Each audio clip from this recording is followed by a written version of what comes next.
don't think I've ever been someone's first choice. Not immediately, not without hesitation. I've been liked, wanted, texted every day.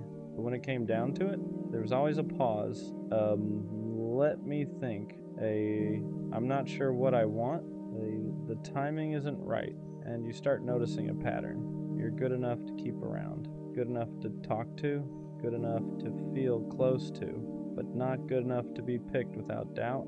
And that does something to you, because you don't want to compete. You don't want to prove yourself. You don't want to convince someone to see what's already there. You just want one person who doesn't hesitate, one person who doesn't compare you, doesn't explore other options, doesn't need to figure it out, just chooses you. And when that hasn't happened yet, the question creeps in quietly. Is there something about me that makes people unsure? When you're never the first choice, you start overperforming. You become extra understanding, extra patient, extra available. You respond faster. You give more reassurance. You try to be easier to love, because maybe if you're perfect enough, they won't hesitate. Maybe if you don't complain, don't ask for too much, don't pressure them, they'll finally pick you confidently. So you adjust, you downplay your needs, you accept the bare minimum, you tell yourself you're just being mature, but really, you're trying to secure a spot, you're trying to prove that you're worth choosing. And the painful part is this: even when you give your best, even when you're thoughtful, loyal, consistent, they still hesitate. And that's when it hits. It was never about you not doing enough. It was about them not being sure. And no amount of overperforming can fix someone else's uncertainty. After a while, it stops feeling like coincidence. It starts feeling like proof. Proof that maybe you're missing something, that maybe there's a quality you don't have, that maybe you're just almost exciting enough, almost attractive enough, almost unforgettable. And when you sit with that long enough, it begins to chip at your confidence. You start comparing yourself to the people they did choose. What do they have that I don't? What do they do differently? Why was it easier to commit to them? And the dangerous part, you begin to rewrite yourself in your head. Maybe I'm too available, too soft, too deep, or maybe not enough of something else. So you question your personality, your timing, your worth. But here's the truth that hurts before it heals. Someone else's preference is not a measurement of your value. You can be incredible and still not be someone's first choice. Not because you're lacking, but because alignment isn't forced. And just because someone didn't see you clearly doesn't mean you weren't clear. It just means they weren't your person. At some point you get tired, not bitter, not angry, just tired. Tired of feeling like you're competing without signing up for a competition. Tired of being compared to other options. Tired of waiting for someone to decide. Tired of proving you're worth choosing. And something shifts. You stop trying to outshine anyone. You stop adjusting yourself to win. You stop playing it cool just to stay in the running. Because love isn't supposed to feel like auditions. You shouldn't have to outperform someone to be valued. You shouldn't have to worry about whether you're the best option available. You either align or you don't. And once you realize that, you stop competing. You don't fight for a spot. You don't beg to be prioritized. You don't argue your value. You just observe.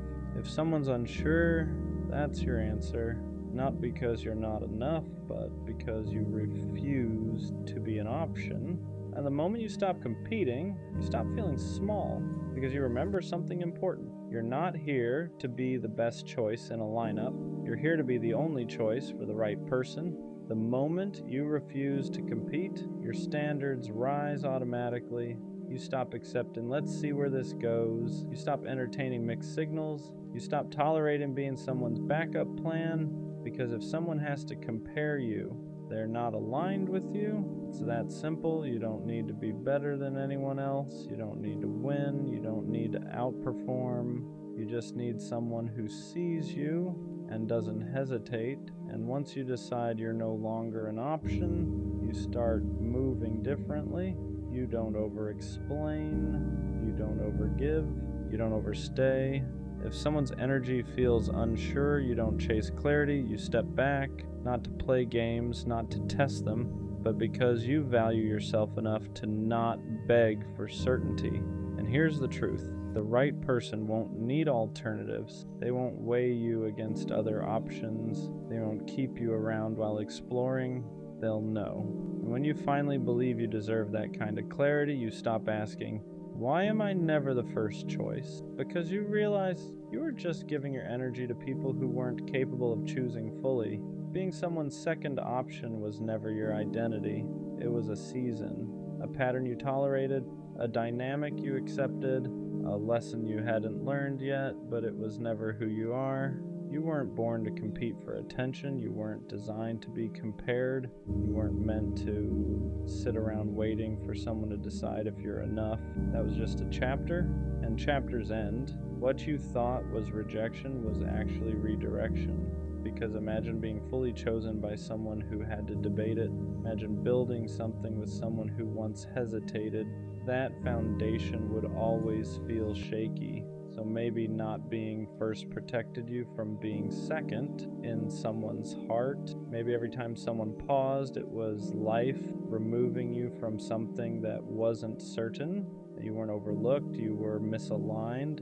And misalignment isn't failure, it's filtering. You're not destined to be the second option. You were just learning what it feels like, so you'd never accept it again. Everything changes when you stop identifying as the almost. You stop saying, this always happens to me.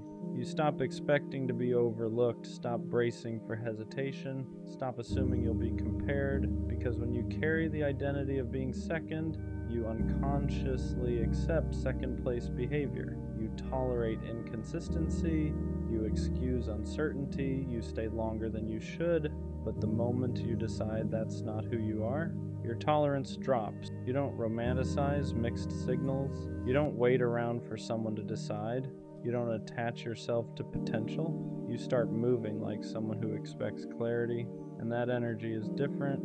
You ask direct questions. You communicate directly. You walk away directly, not because you're cold, because you're done being confused. You're not almost. You're not maybe. You're not will see. You're either fully chosen or you're unavailable. And once you internalize that, the pattern breaks because you no longer accept roles that don't fit you.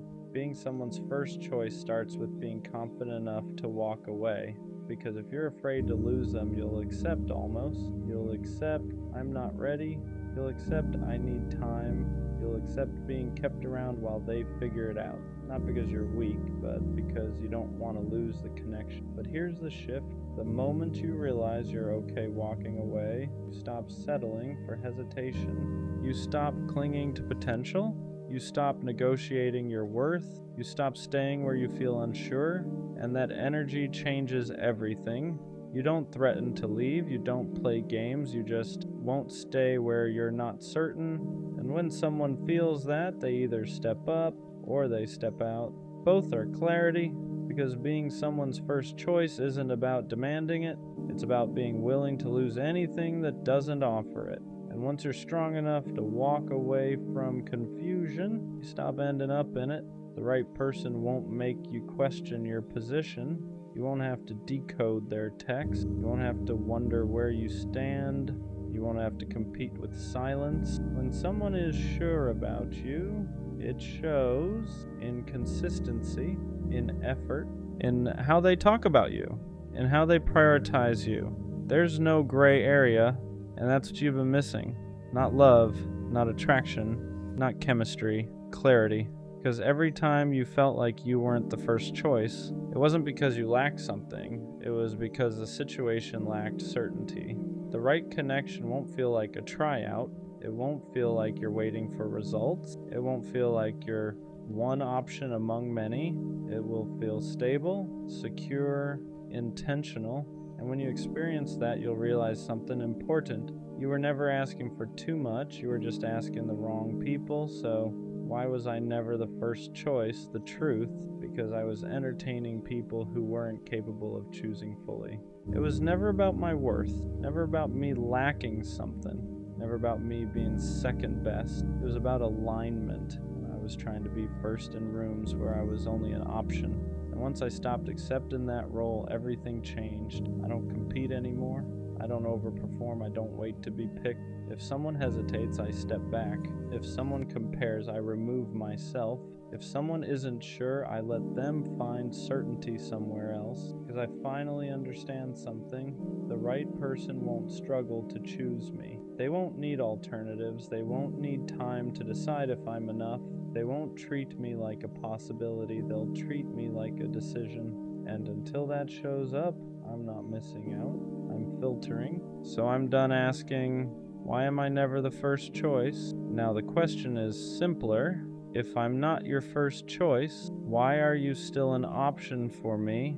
And that's the shift. It's always at night when everything hits at once. Your room gets quiet, your phone is dry, everyone's asleep, and suddenly your mind keeps replaying everything. You try to forget the laughs, the old texts, the what ifs. You start missing people you swore you moved on from. You start feeling things you buried a long time ago. And it's not even about wanting them back. It's about wishing things just ended differently. Wishing you said more or nothing at all. You ever lay there staring at the ceiling, feeling like the past is louder than the present? It's like Aaron from Attack on Titan, haunted by the weight of what's already gone, but still pretending to move forward like it doesn't hurt. And the worst part? You can't talk to anyone about it because it's 2 a.m., and no one would get it anyway. But let me remind you this. Those memories, they're just echoes. They feel loud now, but they don't define you. You lived through them and you're still here, and yeah, it hurts, but that means you cared. And caring, that's not weakness. That's proof you're human. So breathe. You won't feel like this forever. It always gets heavier at night. Not during the day when there's noise, distractions, people moving around. It's when everything finally shuts off. When your room is still,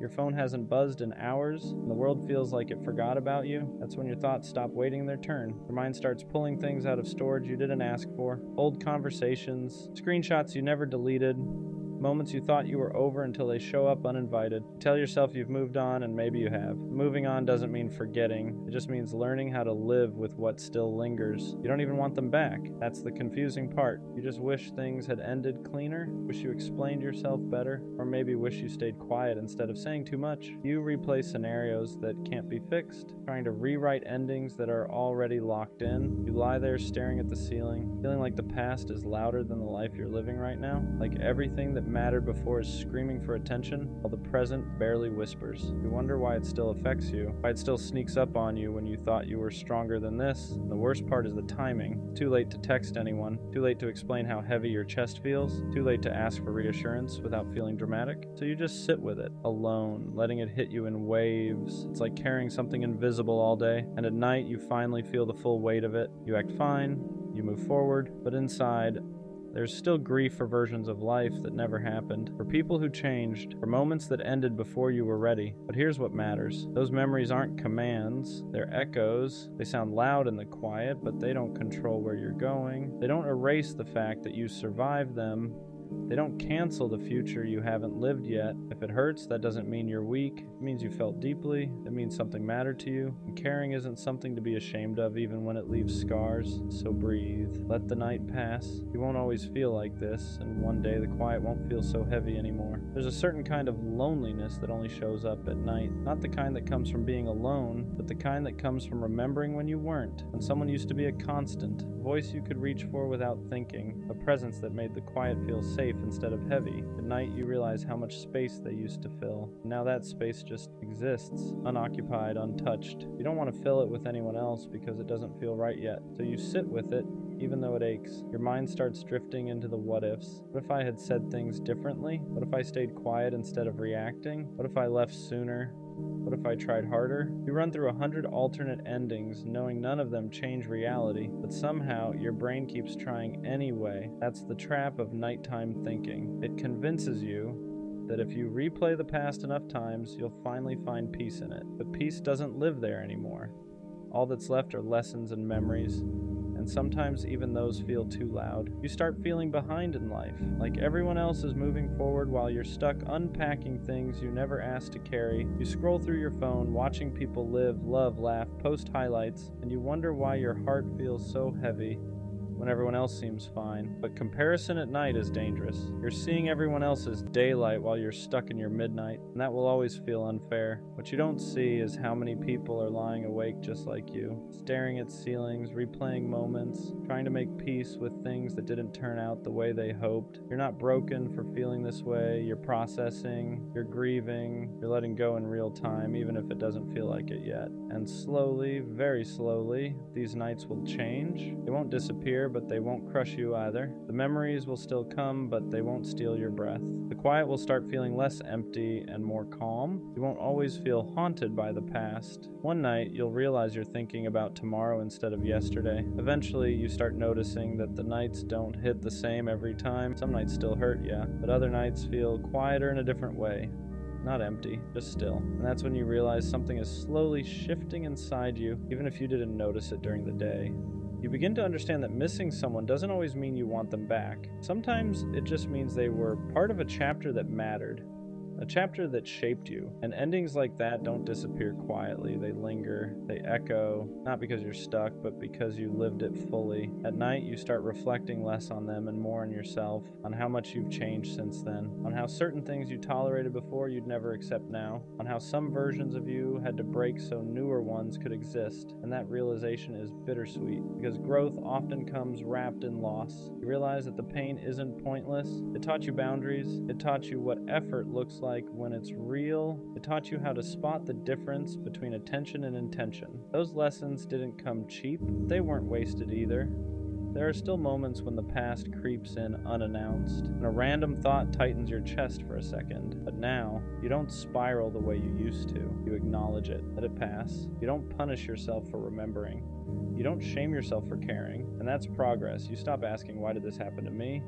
You start asking, what did this teach me? And that question changes everything. The nights don't feel like battles anymore. They feel like checkpoints. Moments where you check in with yourself, where you realize how far you've come even if you still have a long way to go. And one day, you'll lie in bed and realize your thoughts aren't pulling you backward anymore. They're just passing through. And for the first time in a while, the quiet won't feel heavy. It'll feel earned. There's a point where the night stops feeling like an enemy and starts feeling like a mirror. Not one that judges you, but one that shows you who you've become. You're not the same person you were back then. You don't react the same. You don't attach the same. You don't give pieces of yourself away as easily. And while part of you misses that softness, another part of you is grateful you learned how to protect it. You start realizing that healing isn't loud. It doesn't announce itself. It doesn't show up all at once. It happens in quiet moments like this, when you choose not to spiral, when you choose not to reach out, when you choose to sit with your feelings instead of running from them. Those small decisions stack up,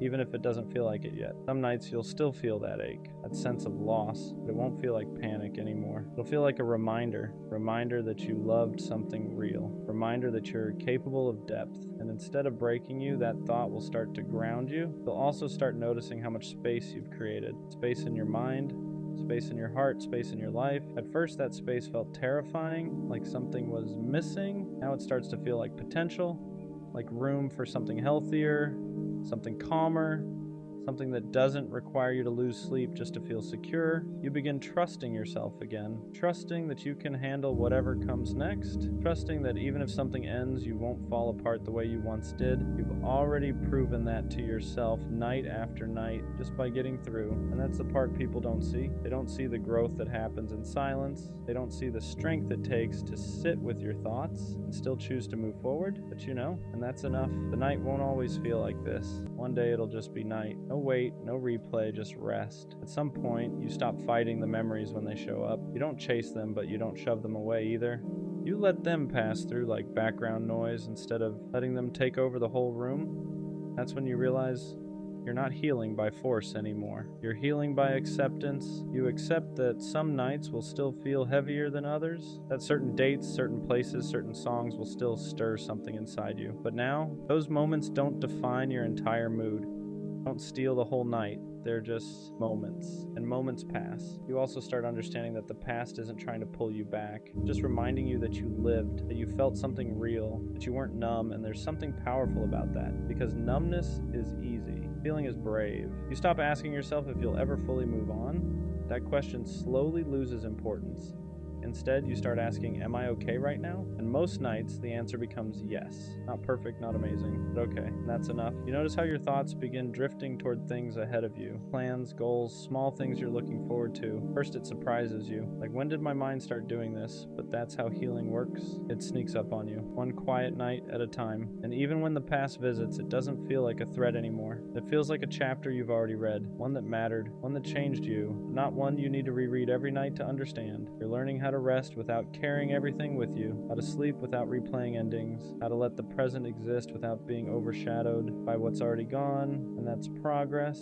Whether you recognize it yet or not, there's a quiet confidence that starts forming in you after all those nights. It doesn't come from feeling happy all the time. It comes from knowing you can sit with discomfort and still be okay. You've already faced the worst parts of your thoughts in the dark, and they didn't destroy you. That realization changes how you move through life. You stop being afraid of the quiet. Silence doesn't feel like abandonment anymore. It feels neutral, sometimes even comforting. You don't need constant noise or validation to feel grounded. You've learned how to be alone without feeling lonely. And that's something a lot of people never figure out. You also become more honest with yourself about what you want, about what you won't tolerate again, about the kind of connections you deserve. The nights taught you that chasing what's gone only keeps you stuck. And protecting your peace isn't selfish, it's necessary. And when you think back on the people you missed, the pain isn't as sharp. There's still tenderness there, but it's softer now, less like a wound and more like a scar. Proof that something happened, but also proof that it healed. You start trusting that life doesn't end with one loss, that the world doesn't stop because something did. You realize that endings don't erase everything that came before them, and they don't block everything that comes after. They just redirect you. And one night, without any dramatic moment, you'll notice something small but important. You're tired in a normal way, not emotionally drained, not overwhelmed, just ready to rest. And as you close your eyes, you won't feel haunted, you'll feel present. And then one night, it doesn't hurt anymore. Not in the way it used to. You still remember, but the memories don't grip your chest. They don't steal your breath. They don't pull you backwards. They just exist quietly like old photographs stored away instead of wounds left open. You realize you didn't get over it all at once. You outgrew it slowly, night by night, thought by thought. You kept living even when it was hard. You kept choosing yourself even when part of you wanted to stay stuck in what was familiar. And without noticing, you built something stronger than closure. You built resilience. The nights that once felt unbearable became lessons. They taught you how to sit with yourself, how to listen instead of run, how to accept endings without needing them to make sense. And because of that, you're not afraid of feeling anymore. You're not afraid of caring. You're not afraid of loving again when the time is right. You understand now that pain doesn't mean you failed. It means you were present. It means you opened your heart in a world that doesn't always know how to hold it gently. And that's not something to regret, that's something to respect.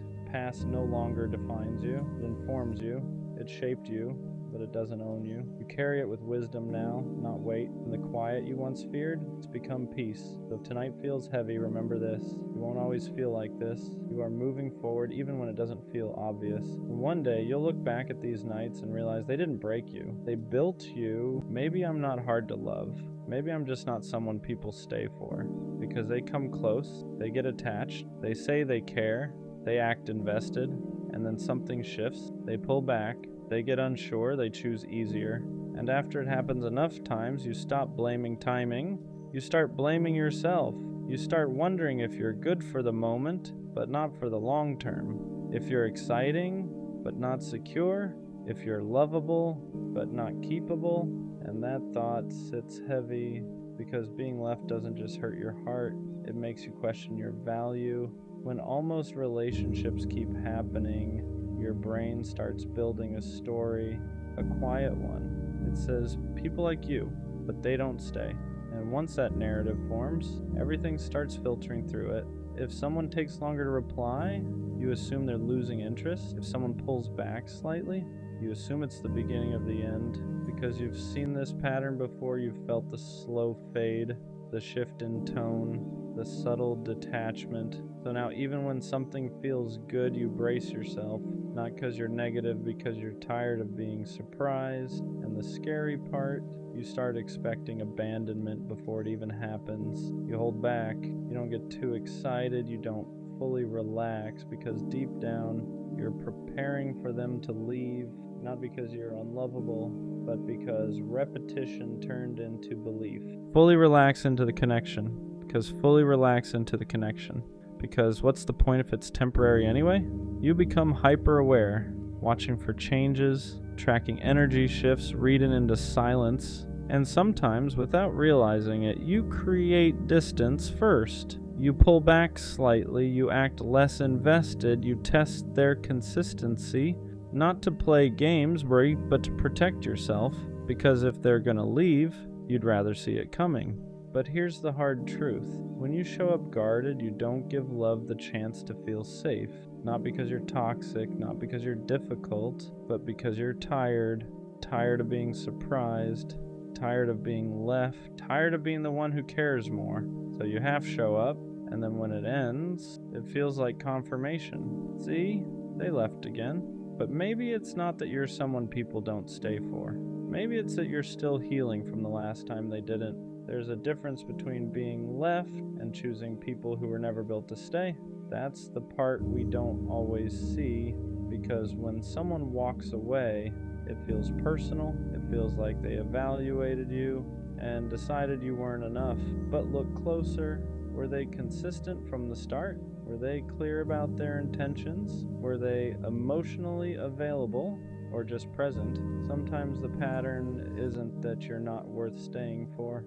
It's that you keep giving your depth to people who only plan to visit. People who like connection but fear commitment. People who enjoy intimacy but avoid responsibility.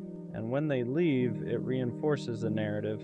No one stays. But maybe the better question is, who have I been choosing? Because when you stop choosing emotionally unavailable people, the pattern changes. Not instantly, not magically, but gradually.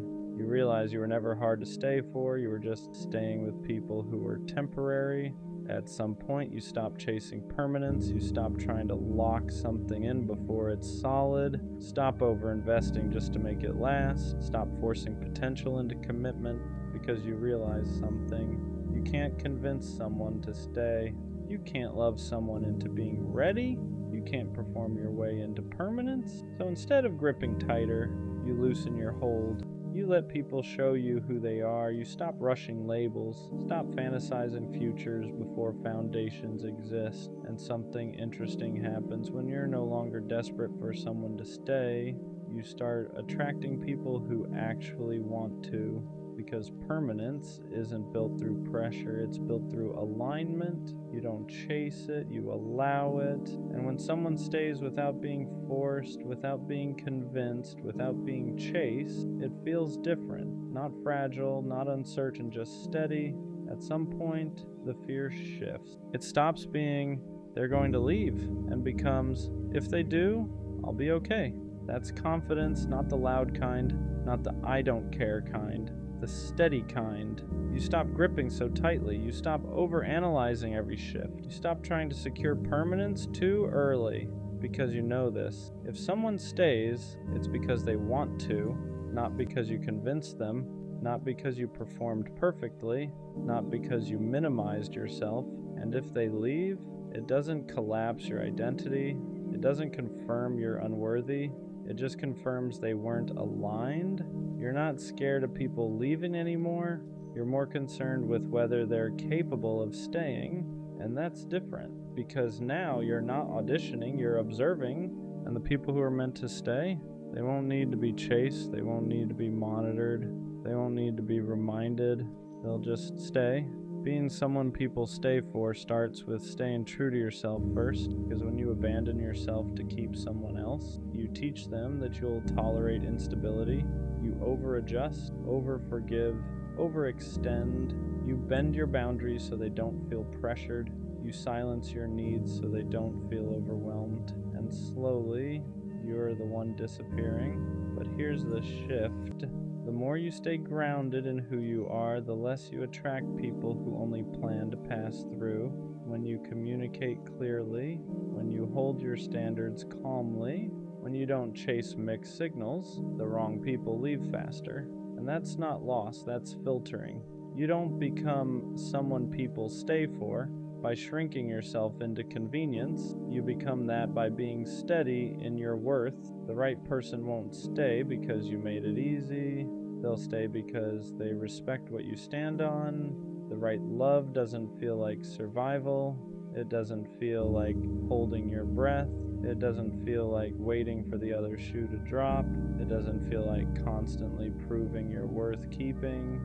It feels stable, not boring, not forced, stable. You're not overthinking every text. You're not tracking effort. You're not wondering if today is the day they change their mind. You just feel secure. And that's what you've been craving this whole time. Not obsession, not intensity, not dramatic passion, stability. Because when someone is truly staying, you don't have to fight for reassurance. You don't have to shrink. You don't have to overperform. You don't have to prepare for abandonment. You get to relax. And if you've never experienced that, of course, you start thinking maybe you're not someone people stay for, but maybe you've just never been with someone capable of stable love. There's a difference. At some point, you stop fearing being left. You start expecting to be valued. That's the real shift. You don't walk into connections thinking, how long will this last? You walk in thinking, if this is aligned, it will stay. You stop preparing for abandonment. Stop bracing for the slow fade. Stop assuming you'll have to fight to be kept, because now you know something. If someone leaves, it doesn't mean you weren't worth staying for. It means they weren't built to stay. And instead of internalizing it, you let it pass. You don't collapse. You don't spiral. You don't rewrite your worth. You understand that being valued is the bare minimum. And once you truly believe that, you stop entertaining anything less. You don't chase clarity. You don't beg for reassurance. You don't accept confusion. You expect effort. You expect consistency. You expect intention. And the people who can't offer that, they filter themselves out. So, am I just not someone people stay for? No, I just stopped staying where I'm not valued. There's a difference. For a long time, I thought people leaving was proof that I wasn't enough, not interesting enough, not secure enough, not worth committing to long term. But now I see it clearly.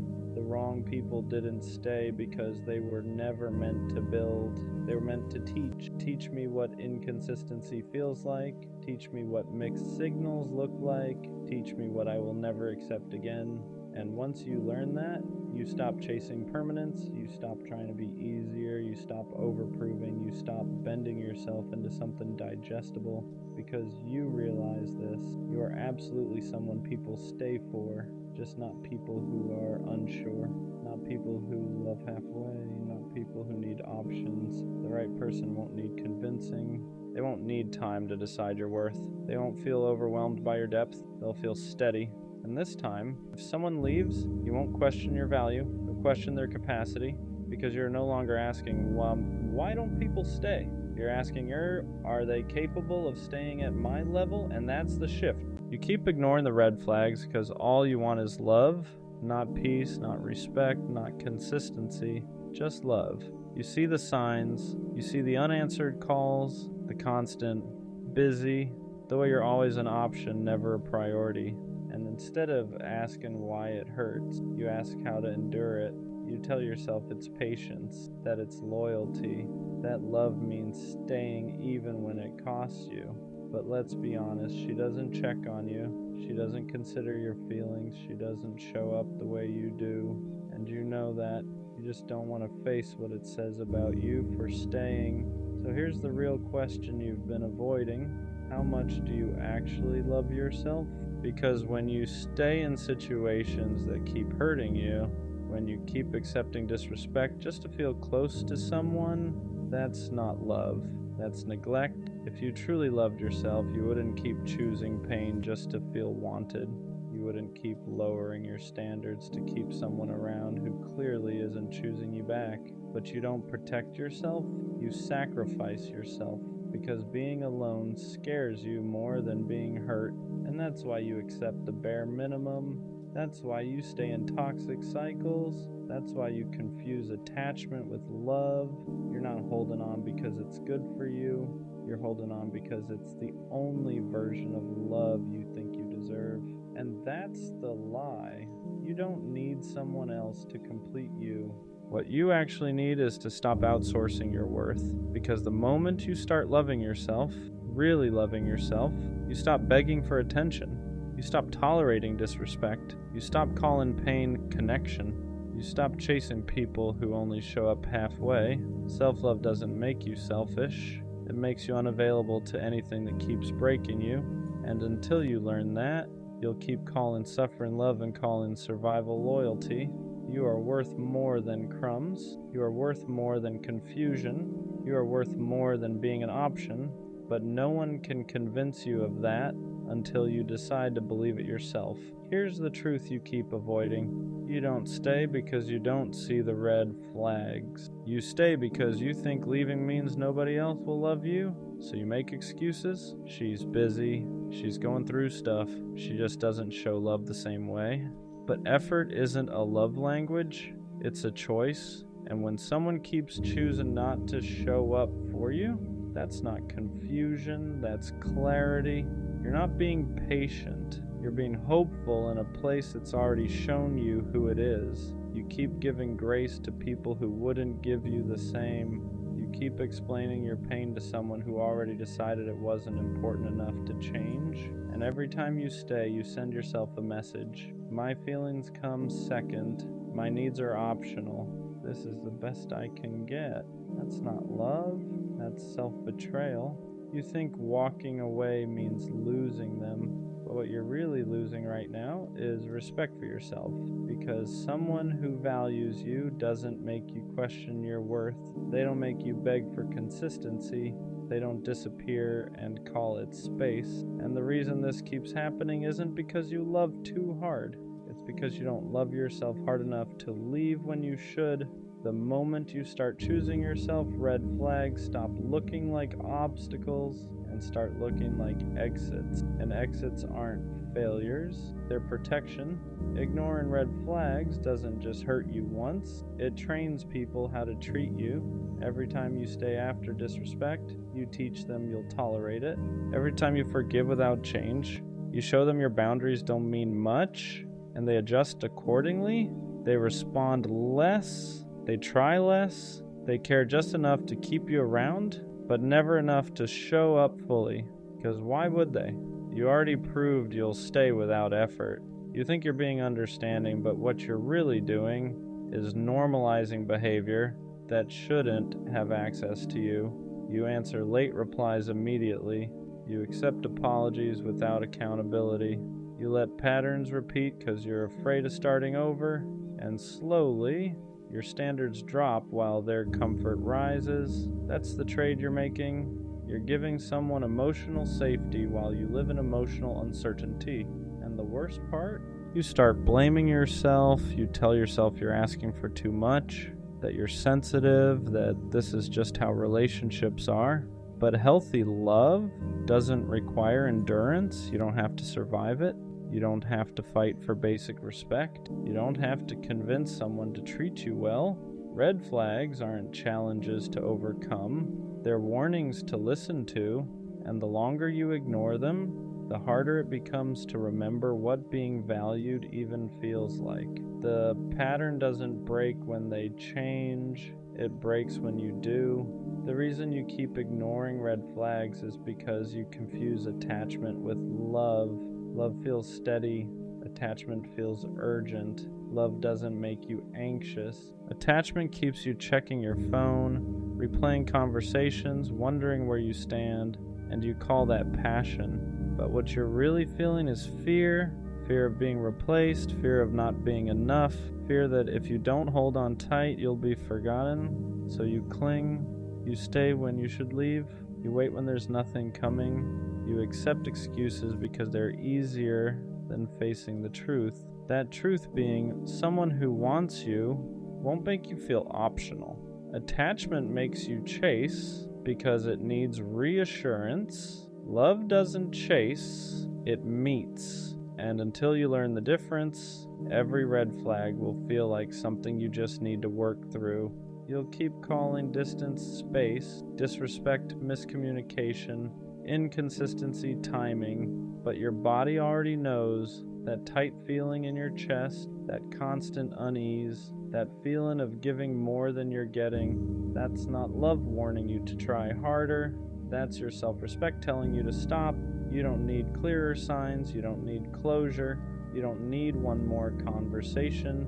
You need the courage to admit that attachment is keeping you stuck in places love would never ask you to stay.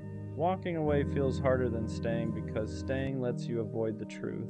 As long as you're still there, you can tell yourself it might change, that maybe tomorrow they'll care more, that maybe you're just being tested. Hope keeps you stuck because leaving means admitting you invested in something that wasn't good for you. It means admitting you ignored your instincts, that you stayed longer than you should have, that you loved someone who couldn't meet you halfway. And that hurts your pride. So instead, you endure. You tell yourself pain is temporary, that love requires sacrifice, that every relationship has rough patches. But here's the part you don't want to hear. Love doesn't consistently make you feel small. It doesn't drain you. It doesn't confuse you. It doesn't make you feel like you're asking for too much just by wanting basic respect. You stay because leaving forces accountability, not for them, but for you. It forces you to ask why you accepted less, why you ignored the signs, why you stayed quiet when your boundaries were crossed. And that's uncomfortable. But staying is costing you more than leaving ever will. Every day you remain in a situation that disrespects you, you reinforce the belief that this is all you deserve, and that belief is the real damage. Walking away isn't giving up on love, it's giving up on self-betrayal. And the moment you finally choose yourself, red flags stop feeling confusing. They feel obvious. The moment you stop ignoring red flags, everything gets quiet.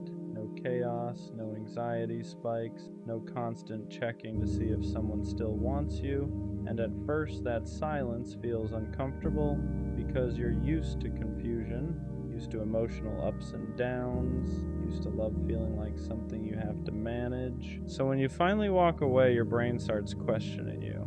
Maybe I overreacted. Maybe I should have stayed. Maybe this is just how love feels. But that's just withdrawal. You're not missing them. You're missing the familiarity of the pattern because ignoring red flags wasn't just about them. It was about what you were willing to tolerate to avoid being alone. Now that you've chosen yourself, you start seeing things clearly. You realize how drained you were, how often you made excuses, how little you were actually asking for compared to how much you were giving, and that clarity changes you. You don't feel pulled toward inconsistency anymore. You don't chase mixed signals. You don't feel tempted by people who only show up halfway. Because once you experience peace, chaos stops feeling exciting. You stop romanticizing struggle. You stop believing love has to hurt. You stop confusing anxiety with connection. And here's the biggest shift. You stop trying to be chosen. You start choosing. Who gets access to you? Who gets your time? Who gets your emotional energy? Red flags don't feel like puzzles anymore. They feel like answers. And instead of asking me, can I make this work? You ask, does this protect me? That's when self-respect kicks in. Not loud, not dramatic, just firm. When you stop ignoring red flags, people from your past don't recognize you anymore. Not because you changed for the worse, but because you stopped being convenient. You don't explain yourself as much. You don't over-justify your boundaries. You don't stay in conversations that feel disrespectful or draining, and that confuses people. They're used to the version of you that stayed quiet, that gave chances, that tried to understand at the expense of being understood. So when you walk away faster now, they call you cold. They say you've changed. They say you're doing too much. But what they really mean is you're no longer available for the dynamic they benefited from. People who thrived on your tolerance don't like your standards. People who were comfortable with your silence don't like your clarity. And that's okay, because growth isn't about being liked, it's about being protected. You're not harsh, you're not bitter, you're not closed off. You're just done negotiating your self-respect. You no longer wait for disrespect to become unbearable before leaving. You don't need proof anymore. The first pattern is enough. And here's the part that matters most. The right people won't question this version of you. They won't push your boundaries. They won't test your tolerance. They won't need you to over-explain. They'll feel your standards and meet them naturally. Anyone who leaves because you stopped accepting red flags was never meant to stay anyway. That's not loss, that's alignment. Self-respect feels lonely at first, not because you're doing something wrong, but because you stopped tolerating what everyone else normalized. You don't have constant access to people anymore. You don't have drama to distract you.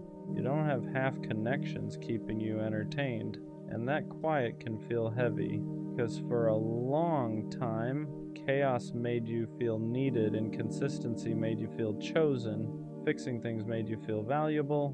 Now none of that is there, and your brain tries to convince you that you're missing out, that maybe you were happier when you stayed, that maybe standards are overrated, that maybe being lonely is worse than being disrespected. But that's just the adjustment period. You're unlearning a pattern where love had to hurt to feel real. Self-respect strips away the noise and leaves you with truth. You start seeing how many connections were built on convenience instead of care. How many people stayed because you made it easy for them, not because they valued you. And yes, that realization stings, but it also gives you something you didn't have before. Peace, no guessing, no waiting, no emotional whiplash, just clarity. And from that clarity, your standards get quieter but stronger. You don't announce them, you don't defend them, you just live by them. And anyone who can't meet you there falls away naturally. Loneliness isn't punishment here. It's space to rebuild your sense of worth without someone else validating it, space to remember who you are when you're not chasing or fixing or proving, and soon that loneliness turns into confidence, not loud confidence, stable confidence, the kind that doesn't rush, the kind that doesn't beg, the kind that knows red flags aren't obstacles, they're directions. At some point you realize something uncomfortable. You don't actually miss them. You miss the version of yourself that kept trying to be enough. You miss the effort you gave, the hope you held on to, the belief that if you just loved harder, things would finally change because chasing gave you purpose. It made your pain feel meaningful. It made waiting feel justified. It made disappointment feel like part of the process. Now that you've stopped, there's nothing left to fix. And that's when the grief shows up. You grieve the time you spent trying to earn what should have been given freely. You grieve the energy you poured into people who never poured back. You grieve the patience you mistook for love, not because you were foolish, but because you cared. And it hurts to admit that caring didn't save anything. You start seeing clearly how often you ignored your own voice, how many times your body told you to leave while your heart begged you to stay. You stayed loyal to people who weren't loyal to your peace, and that realization is heavy, because now you can't go back, you can't unsee the patterns, you can't pretend disrespect was accidental, you can't convince yourself that red flags were just misunderstandings. You've outgrown the version of you that survived on hope alone, and while that growth is necessary, it still feels like loss. But here's the truth. You didn't lose something real. You let go of something that only existed because you kept tolerating it. And the more distance you get, the clearer it becomes. What you were missing wasn't love, it was self-respect. Ignoring red flags was never about love. It was about not wanting to choose yourself. Because choosing yourself meant walking away without guarantees, without reassurance, without someone else filling the silence, so you stayed. You told yourself love takes patience, that people need time, that your pain was just part of the process, but deep down, you knew the truth. You weren't staying because it felt right. You were staying because leaving felt terrifying, terrifying to be alone, terrifying to admit you deserved better, terrifying to sit with the idea that you chose someone who couldn't choose you back, though you ignored the signs. Not because you didn't see them, but because seeing them meant action. And action meant accountability. But here's what finally clicks. Red flags don't hurt you. Ignoring them does. Every time you stayed, you taught yourself that your needs were optional. Every time you excused behavior, you taught yourself that love should be endured. Every time you waited for change, you delayed your own growth. And that cycle doesn't end when someone finally treats you right. It ends when you stop accepting what treats you wrong. Choosing yourself doesn't mean you stop wanting love. It means you stop betraying yourself just to keep it. It means you walk away sooner. You trust discomfort. You listen the first time something feels off. Not because you're cold, but because you're done confusing pain with connection. And once you reach this point, red flags don't feel complicated anymore. They feel clear. You don't argue with them. You don't negotiate with them. You don't try to turn them green. You leave because now you understand something you didn't before. Being alone is temporary. Self-betrayal is cumulative. And you're no longer willing to pay that price. That's not bitterness. That's self-respect. And that's where the cycle finally ends. She made me feel loved. Not in a loud way. Not in a dramatic way, in a steady way. She checked in, she listened, she remembered the small things, and the crazy part, I didn't know what to do with it. Because when you're used to chaos, consistency feels unfamiliar. When you're used to chasing, being chosen feels suspicious. She wasn't confusing, she wasn't distant, she wasn't playing games, she was just there. And for some reason, that scared me more than anything. Healthy love feels calm, and when you're used to chaos, calm can feel boring. There were no mixed signals, no guessing games, no hot and cold energy. She didn't make me question where I stood, and that was new. I was used to intensity, late night arguments, emotional highs and lows, passion that felt like a roller coaster. With her, it was steady, and instead of relaxing into it, I started looking for something wrong. Because when you've been conditioned to associate love with anxiety, peace feels unfamiliar. You mistake stability for a lack of spark, consistency for predictability, security for missing something. But the truth, nothing was missing. I just didn't know how to receive love that didn't hurt first. Sometimes we don't sabotage love because we don't care. We sabotage it because we don't feel worthy of it. She showed up consistently, she communicated clearly, she didn't make me chase, and instead of feeling grateful, I felt exposed, because when someone loves you properly, they see you, not just the confident version, not just the charming version, the insecure parts too, the guarded parts, the parts that still haven't healed.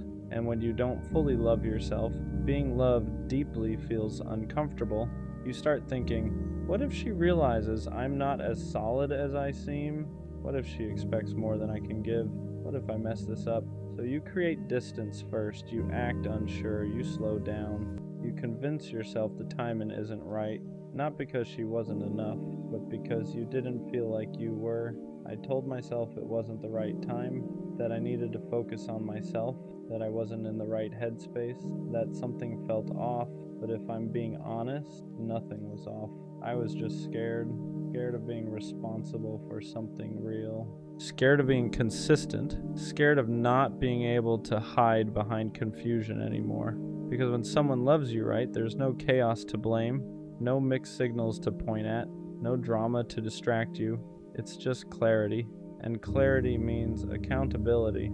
I couldn't say she didn't show up, she did. I couldn't say she wasn't serious, she was. So the only thing left to question was myself, and that's harder than walking away. You don't always realize what you had while you have it. Sometimes you realize it in the silence after, when the good morning texts stop, when the consistency disappears, when the calm you once questioned is suddenly gone. And that's when it hits. She wasn't boring, she was safe, she wasn't too available, she was intentional. She wasn't lacking spark, she just wasn't chaos. I confused stability with something missing because I was addicted to intensity. And now that it's quiet, I see it clearly. She wasn't asking for too much. She was offering exactly what I claimed I wanted, and the hardest part is realizing she didn't leave because she didn't care. She left because I hesitated.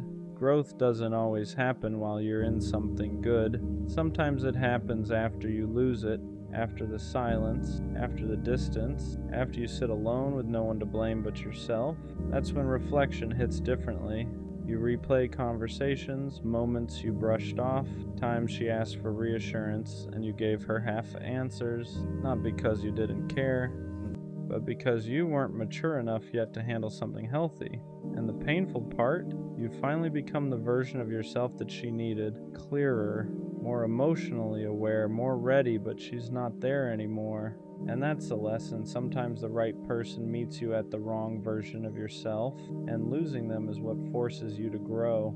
Now the question is different. Do I reach back out, or do I let her have the peace I couldn't give her before because missing someone isn't the same as being ready for them?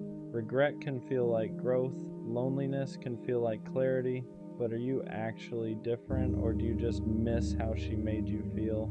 That's the part nobody talks about. It's easy to want someone back when you finally understand their value.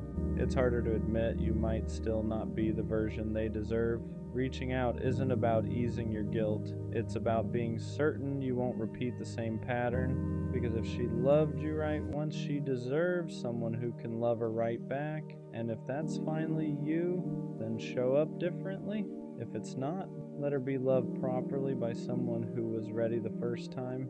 Being ready isn't about having your life perfect. It's about emotional responsibility. It's about being able to communicate without shutting down, being consistent without feeling trapped, being vulnerable without running when it gets real. I thought being ready meant having money right, career right, timing right, but she didn't need perfection. She needed presence. She needed reassurance without having to beg for it. She needed clarity without having to decode it. She needed someone who didn't confuse peace with boredom. And the truth, I wasn't emotionally disciplined enough. I liked being loved, but I wasn't ready to love back at the same level. And that's the difference. Being ready means you don't just enjoy the love, you reciprocate it fully. Was losing her a mistake, or was it a lesson I had to learn the hard way? At first it felt like a mistake, like I let something rare slip through my hands, like I fumbled the one person who actually showed up right. But the more I sat with it, the more I realized something. If I wasn't ready, I would have hurt her eventually. Not intentionally, not maliciously, but through inconsistency, through hesitation, through emotional immaturity. And she didn't deserve that. Sometimes the loss isn't punishment, it's preparation. Preparation to become the version of yourself who doesn't run from healthy love, who doesn't confuse peace with boredom, who doesn't sabotage stability. Maybe she wasn't meant to stay forever. Maybe she was meant to show me what real love looks like, so I'd stop settling for less and stop being less. And that doesn't erase the regret, but it gives it meaning. Will she ever know how much she meant to me? Probably not in the way she deserved, because when she was loving me out loud, I was loving her quietly. When she was certain, I was unsure. When she was present, I was half in. And now that I finally understand her value, it's in hindsight. But here's what I do know. She raised my standard, not just for what I want, but for who I need to be. She showed me that love doesn't have to be chaotic to be real, that consistency isn't boring, that reassurance isn't weakness, that stability is rare, and maybe she'll never know how much she changed me. Maybe she'll never know that losing her is what forced me to grow.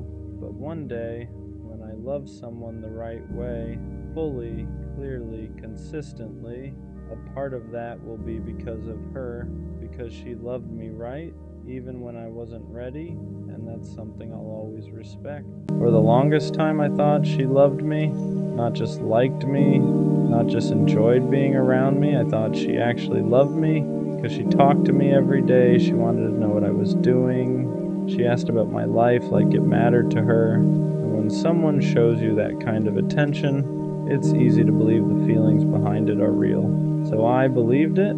I believed the late night conversations meant something deeper. I believed the way she smiled when we talked meant she cared. I believed all the time we spent together was building something real. But looking back now, I think she didn't love me. I think she loved the attention. There's a difference. When someone loves you, they care about who you are, your thoughts, your struggles, your future. They care about the person standing in front of them. But when someone loves the attention, The focus isn't really on you, it's on how you make them feel, the compliments, the validation, the feeling of being wanted. And for a while I was giving her all of that. I was the person who always answered, the person who always listened, the person who always showed up when she needed someone to talk to. And I thought that meant I mattered to her, but eventually I started noticing something strange.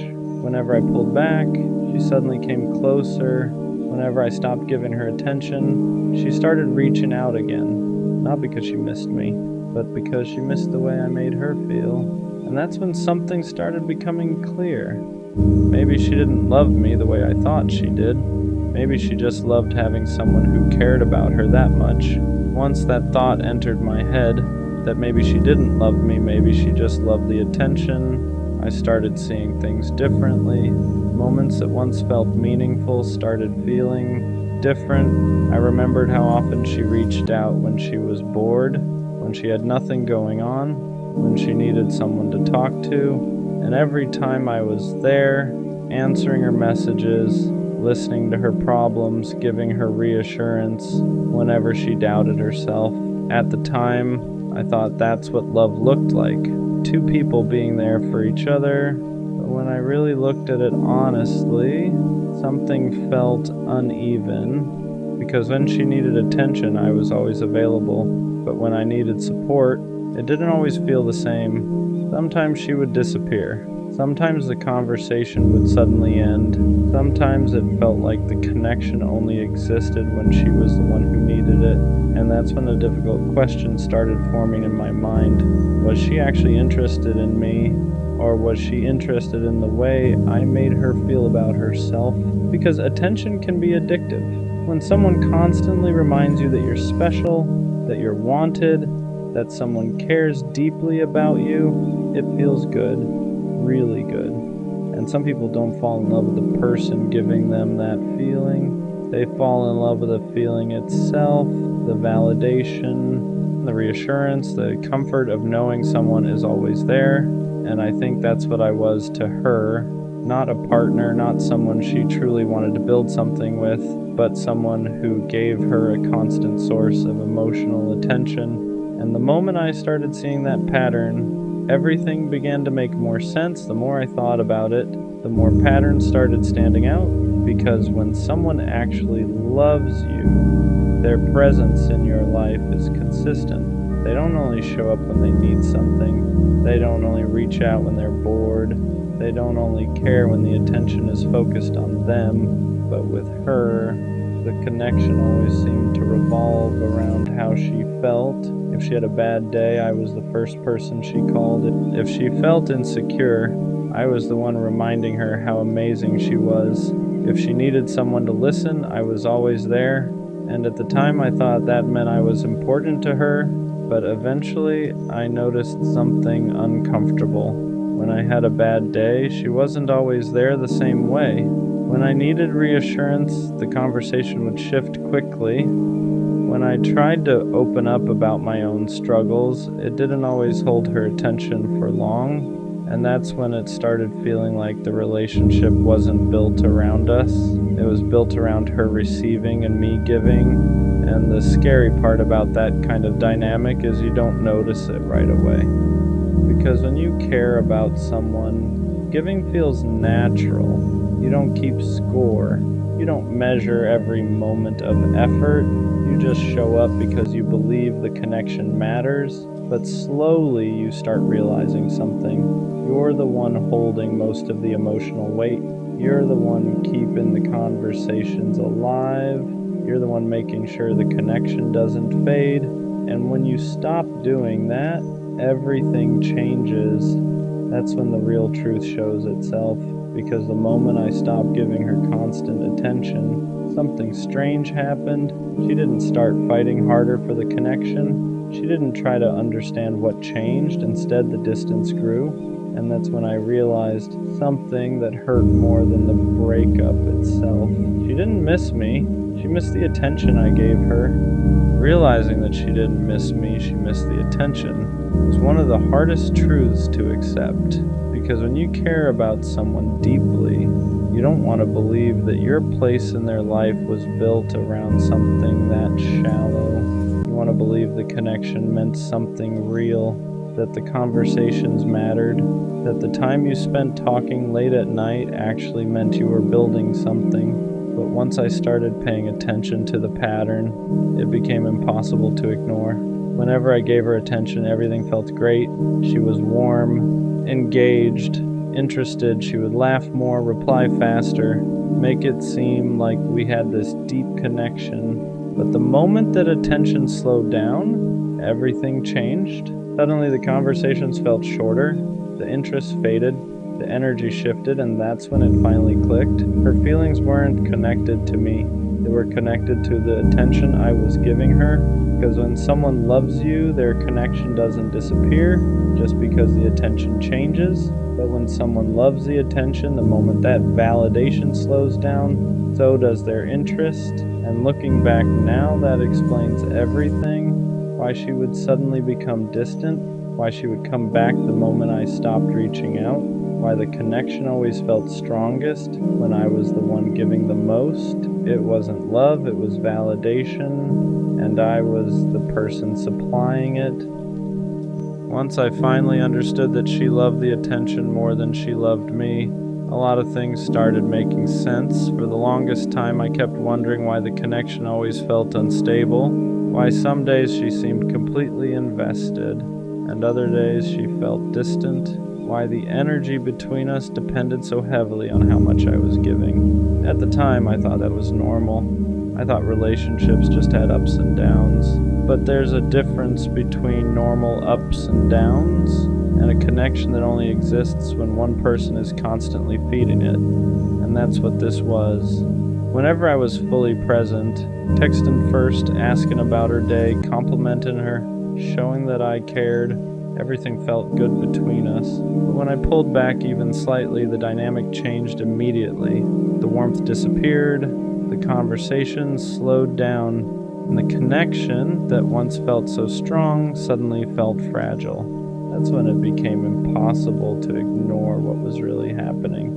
Because love doesn't disappear just because attention shifts for a moment, but validation does. Validation needs constant reinforcement. It needs someone to keep providing that feeling of being admired and wanted. And once that source slows down, the person who depended on it starts looking for it somewhere else. That's when I realized something that hurt more than I expected. I wasn't the person she loved. I was the person who made her feel important. And once you realize that difference, you start understanding the relationship in a completely different way. Once that realization settled in, that she loved the attention more than she loved me, something inside me started shifting. At first it hurt more, because it meant all the things I thought were meaningful might not have meant the same thing to her.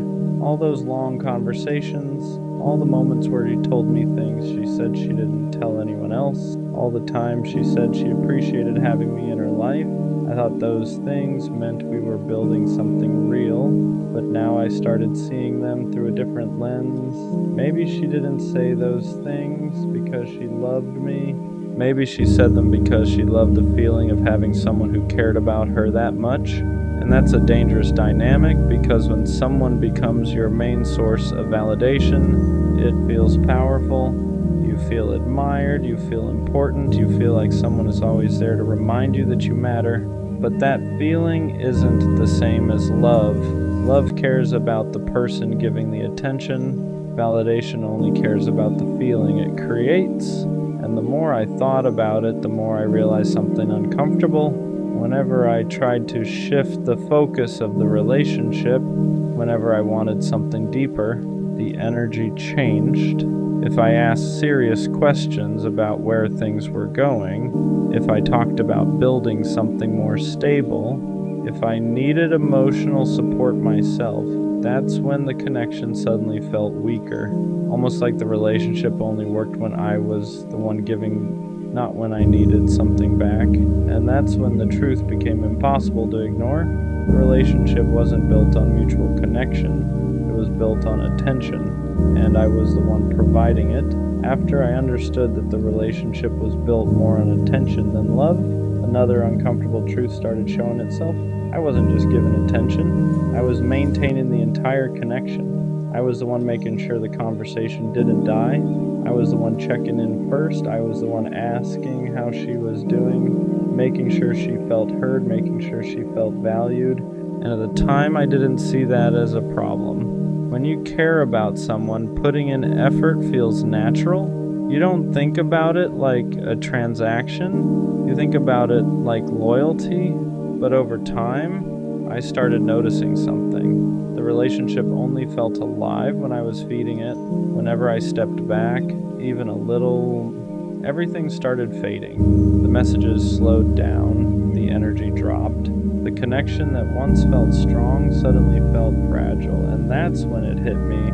Love doesn't disappear the moment someone stops giving constant attention, but validation does. Validation needs fuel. It needs someone constantly reminding you that you're wanted, that you're interesting, that someone is thinking about you. And the moment that fuel slows down, the person who depended on it starts feeling empty. That's when they either come back asking for more, or they go find someone else who will give it to them.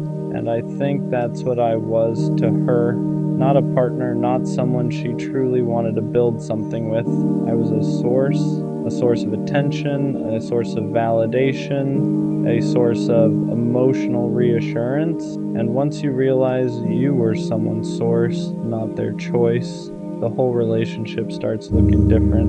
Once I accepted that I was just a source of attention for her, something else started becoming clear.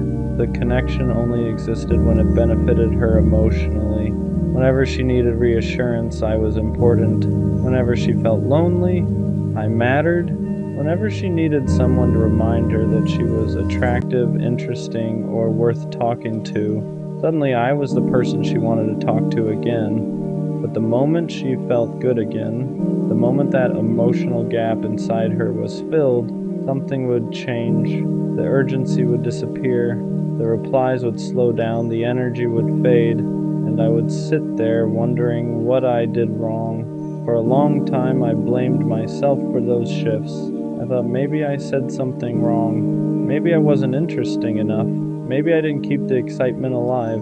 But once you understand the difference between love and attention, everything makes more sense. Love stays even when the excitement fades. Love stays even when you're not constantly entertaining someone. Love stays even when the validation slows down for a moment. But attention doesn't work like that. Attention is temporary. It's something people chase when they need to feel good about themselves. And once they get that feeling again, they don't always need the person who gave it to them anymore. Looking back, that explains why the connection always felt inconsistent. It explains why some days she felt deeply invested in us all, and other days it felt like she barely noticed I existed, because I wasn't the person she loved. I was the person she turned to whenever she needed to feel important. And once I saw that clearly, the whole relationship started making sense in a way it never had before. For a while, realizing that hurt more than anything else, because nobody wants to believe they were just someone's source of attention. You want to believe the connection meant something deeper. You want to believe the time you invested mattered in the same way for both of you. But eventually something changed in the way I saw it. I stopped feeling embarrassed about how much I cared, because caring deeply isn't the problem. The problem is giving that level of attention to someone who only values the feeling it gives them. And that's a big difference. There's nothing wrong with being loyal. There's nothing wrong with showing up for someone you care about. The mistake is believing that everyone who accepts your attention values it the same way you do. Some people appreciate attention, other people depend on it. And the people who depend on it will keep you close as long as you keep feeding that feeling inside them. But the moment the attention stops, the connection disappears, not because they suddenly stop liking you, but because the feeling they were chasing isn't coming from you anymore. And once you understand that, something inside you changes. You stop chasing people who only show up when they need something. You stop investing in connections that only exist when you're the one giving, because you realize something important. You deserve someone who values you, not just the attention you give them. Looking back now, I don't think she loved me, but I also don't think she was pretending the whole time. I think she genuinely liked how I made her feel. She liked the attention. She liked the reassurance. She liked having someone who consistently reminded her that she mattered. And for a while, that was enough to keep the connection alive. But attention alone can't build something real. Because the moment that attention stops, there's nothing holding the relationship together. And that's exactly what happened. Once I stopped constantly feeding the connection, it disappeared. At first, that felt like rejection, but now I see it differently. It wasn't rejection, it was clarity, because it showed me the difference between someone who loves you and someone who only loves the feeling you give them. And once you see that difference clearly, you stop blaming yourself for the way things ended. You realize you weren't losing someone who truly valued you. You were losing someone who valued what you provided. And that's not the kind of connection worth holding on to. One day I'll meet someone who doesn't just enjoy the attention I give them. Someone who actually cares about the person giving it. Someone who chooses me even when the excitement fades. Someone who values the connection, not just the validation. And when that happens, I won't feel like I'm constantly proving my worth, because the right person doesn't stay for the attention, they stay for you. She replaced me in a week, 7 days, and I've replayed that number in my head more times than I'd like to admit, because when something you invested months, maybe years, into gets swapped out in 7 days, it doesn't just hurt, it destabilizes you. It makes you question your perception, it makes you question your value, it makes you question whether what you had was ever real in the first place. I keep thinking about how we ended the conversations, the tone, the way she said she needed time, the way she said she had to focus on herself, and then a week later there's someone else standing where I used to stand. So what was the truth? Was she grieving while I was still loving? Was she detaching while I was trying? Was I the only one still emotionally present toward the end? Because you don't replace someone in a week unless you were already halfway gone. That's the part that keeps echoing in my mind. You don't wake up on Monday heartbroken and by Sunday decide you're ready for someone new. That's not healing, that's transition. And if she transitioned that smoothly, that quickly, then maybe I wasn't as permanent in her world as she was in mine. And that realization stings more than the breakup itself, because breakups hurt. But being replaced fast, that attacks your identity. It makes you feel temporary. It makes you feel interchangeable. It makes you feel like you were just holding a spot until something better came along. And I hate that my mind even goes there. But when someone replaces you in a week, you start asking dangerous questions. Was I not enough? Was I boring? Was I too available? Did she already have him lined up? Was I just comfortable, not essential? And the scary part is, your brain doesn't just ask those questions, it starts believing them. You start comparing yourself to someone you don't even know. You start imagining that he must have something you didn't. More excitement, more dominance, more money, more mystery, more something. And now it feels like you lost a competition you didn't even know you were in. But love was never supposed to be competitive. It was supposed to be intentional, chosen, protected. And if she could swap me out in 7 days, then maybe what we had wasn't as protected as I thought. Maybe I was fighting for something that was already slipping away. Maybe I was loving someone who had already emotionally exited. And that's the part that hurts the most. Not that she found someone new, but that she found someone new that quickly, because that speed tells a story. And I'm still trying to figure out what that story says about me. I think what really messed with me wasn't just that she replaced me, it was how effortless it looked, how natural she made it seem. Like I was just a chapter she flipped past without rereading.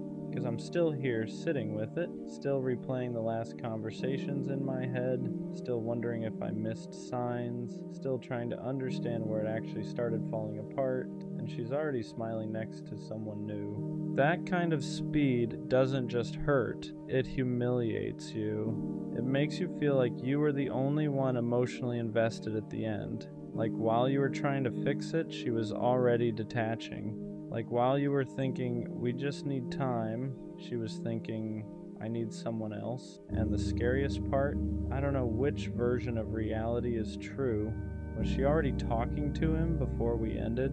Was I slowly being phased out while I was still trying to show up? Or did she just move on that fast because she can't be alone? Every scenario hurts in a different way. If she was already lining him up, then I was loving someone who was preparing my replacement. If she just needed validation that quickly, then I was never the emotional anchor I thought I was. And if she genuinely didn't feel anything after it ended, then maybe I meant less than I believed. That's what a 1-week replacement does to your mind. It makes you question the entire foundation. You start rewriting memories. That time she seemed distant, that time she picked a fight out of nowhere, that time she said she felt confused. Now they don't feel random anymore. Now they feel like early signs of an exit. And the worst part is realizing that you might have been the only one still emotionally inside the relationship toward the end, because you can't replace someone in a week unless you were already halfway gone. And that's the sentence that keeps echoing. Halfway gone. Maybe she left emotionally months ago. Maybe I was loving someone who had already checked out. Maybe the breakup wasn't the beginning of the end.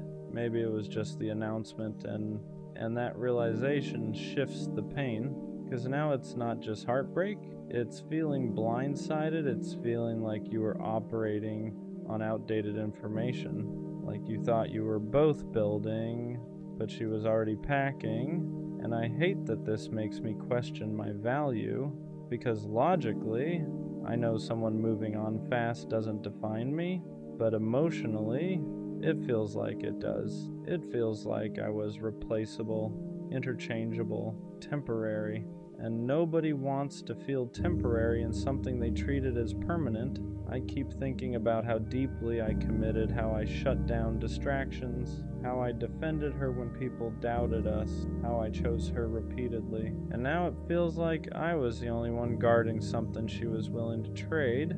That's what makes it feel unfair. Not that she moved on, but that she moved on like it was easy, like I was just space that needed to be filled. And that's the dangerous thought, because I wasn't just space. I was time, I was effort, I was loyalty, I was presence. And if she could replace all of that in 7 days, then either she never fully valued it, or she never fully processed it. And I don't know which one hurts more, because if she didn't value it, then I misjudged everything. And if she didn't process it, then she's just distracting herself. But distraction still feels like replacement when you're the one left behind. And I'm left here trying to rebuild confidence that got shaken by a 7-day timeline, trying to remind myself that speed doesn't equal significance, trying to remember that depth doesn't get erased overnight, because if what we had was real to me, then it was real, even if she replaced it quickly. But still, 7 days. That number doesn't just represent time, it represents how fast someone can move on when you thought you meant more.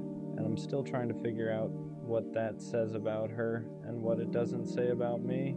The part nobody prepares you for is how fast replacement attacks your confidence, not just your feelings, your confidence, because heartbreak hurts your chest, but being replaced quickly hits your ego.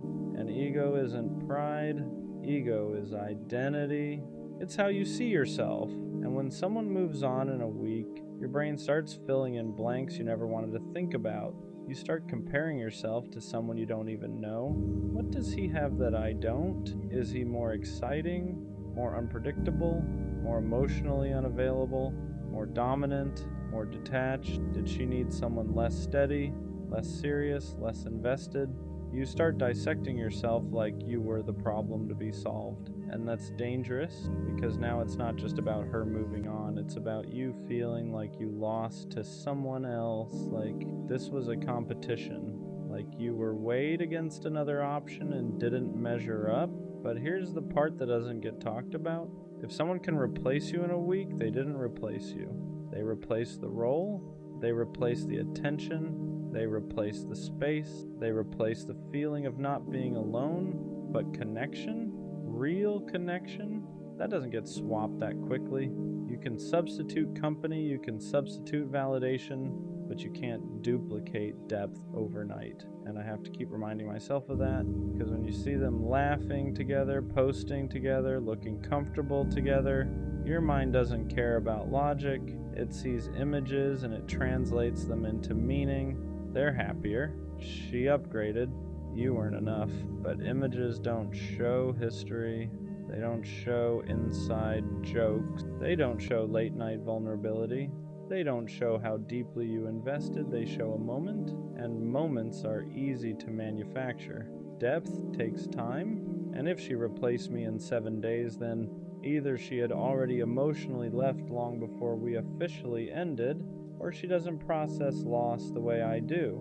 And both are hard to accept, because if she left emotionally before I did, then I was loving someone who was already gone. And if she doesn't process loss deeply, then I was loving someone who doesn't sit with pain. She escapes it.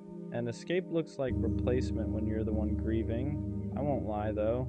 Part of what hurts is feeling disposable. Like I was just a chapter. Like I was just a phase. Like I was someone she needed for that season. And once it was over, I was easy to move past. But here's what I'm starting to understand. People who move on that quickly aren't necessarily healed. They're avoiding, they're filling silence, they're covering discomfort, because sitting alone after a breakup is uncomfortable. It forces reflection, it forces accountability, it forces grief, and not everyone has the emotional discipline to sit with that.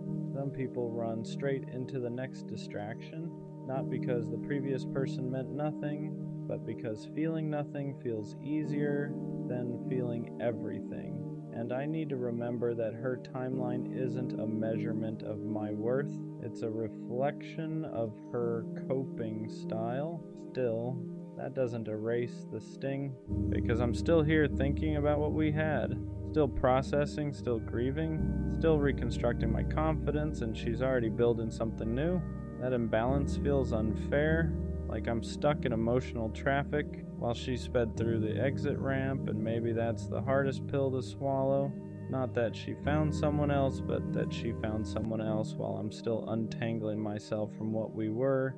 It makes you feel behind, like you're losing, like you're weaker for caring longer, but caring longer isn't weakness, it's depth. And depth doesn't reset in 7 days, so maybe the real truth is this. She replaced the position, but she didn't replace the impact. And if what we had was real to me, then it mattered. Even if she chose not to sit in it, even if she chose speed over reflection. Because I would rather be the one who feels deeply than the one who forgets quickly. 7 days might look like replacement, but sometimes it's just avoidance in disguise. And one day, when the distraction fades, she might finally sit with what I've been sitting with this whole time. And by then, I'll be further ahead emotionally than she ever was. Not because I moved on faster, but because I actually processed it. And that's something nobody can replace in a week. The worst part about her replacing me in a week isn't even the new guy. It's the silence that came with it, because when someone moves on that fast, they don't just leave you, they erase you. The calls stop. The inside jokes disappear. The routine you built together vanishes, and suddenly the person who used to know your schedule, your moods, your patterns is giving that attention to someone else. That's what makes it feel unreal, because it's not just that she found someone new, it's that she redirected everything so easily. The same energy, the same time, the same effort, just different face. And that's when your mind spirals into the dangerous place. If she can give someone else what she gave me that quickly, was it ever special? That question hits hard, because we don't just want to be loved, we want to feel irreplaceable. We want to feel like what we built had weight, like it left a mark, like it couldn't just be swapped out like a profile picture. And when she replaced me in 7 days, it felt like I was lightweight, like I was something she could carry easily and set down just as easily. But here's the thing I keep wrestling with. Maybe it wasn't easy. Maybe it just looks easy. Social media never shows grief. It doesn't show reflection. It doesn't show confusion. It shows highlights. And maybe what I'm seeing is the highlight reel of her coping, because moving on quickly doesn't always mean you didn't care. Sometimes it means you can't sit still with pain. Sometimes it means you need distraction to avoid accountability. Sometimes it means you'd rather build something new than examine why the last thing broke. But none of that makes it easier to watch, because while she's building new memories, I'm still dismantling old ones. I'm still processing the last conversation, still remembering the way she used to look at me, still trying to figure out when it started fading. And that imbalance makes you feel like you lost twice. You lost the relationship, and you lost the race to move on. And I hate that it feels like a race, because healing shouldn't be competitive. But when someone replaces you in a week, it feels like you're the only one still standing in the wreckage, like she walked away from the crash without even looking back, and you're still checking for broken pieces. What hurts even more is knowing I didn't have a backup.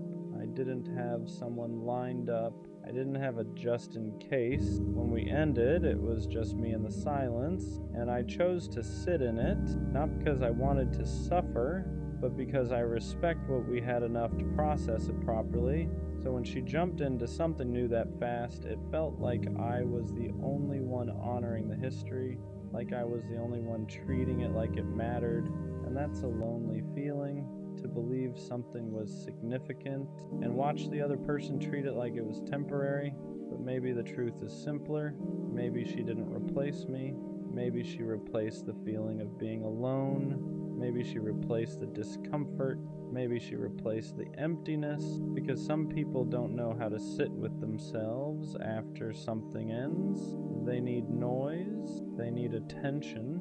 They need someone new to prove they're still wanted. And if that's the case, then her moving on in a week says more about her relationship with silence than it does about my value. Still, that doesn't stop the thoughts, because at night, logic fades and emotion gets loud. And in those moments, it feels like I wasn't enough. Like if I had been better, stronger, more exciting, more something, she wouldn't have moved on that fast. But I have to remind myself, you can be enough for someone and still not be there forever. You can love someone deeply and still not be what they're built to keep. And if she could replace me in 7 days, then maybe I wasn't meant to stay in her life long term. Maybe I was a lesson. Maybe she was mine. But what I refuse to accept is that I was insignificant, because I know how I loved, I know how I showed up, I know how I committed, and those things don't become meaningless just because someone else moved quickly. If anything, they prove something about me, that I invest fully, that I don't keep backups, that I don't treat people like placeholders. And maybe that's rare. Maybe that's why this hurts more, because I wasn't halfway in. I was all the way in. And when you're all the way in, being replaced feels like being erased, but I'm not erased. I'm just healing at a pace that reflects depth, and depth doesn't reset in 7 days. So yeah, she replaced me in a week, but that week doesn't define my worth. It defines her coping speed. And one day when she finally slows down, she might realize you can replace a person's position, but you can't replace the way they loved you. And that's something no one swaps out in 7 days. There's a different kind of pain that comes from being replaced quickly. It's not just heartbreak, it's humiliation. And I don't mean humiliation in a loud, dramatic way. I mean the quiet kind, the kind where you sit alone thinking, how did I not see this coming? because when someone moves on in a week, it makes you question your awareness. Were there signs I ignored? Did she emotionally detach months before I noticed? Was I holding on to something that was already slipping through my hands? And that's the part that messes with your head the most, because now it's not just about losing her. It's about doubting yourself, your intuition, your judgment, your ability to read people. You start replaying moments that once felt normal. That random argument, that night she seemed distant, that time she picked up her phone and turned it away slightly, that period where she felt off but said she was fine. At the time, you trusted her words. Now you question everything, because if she replaced you in 7 days, your brain automatically assumes she had a head start, and whether that's true or not, the damage is the same.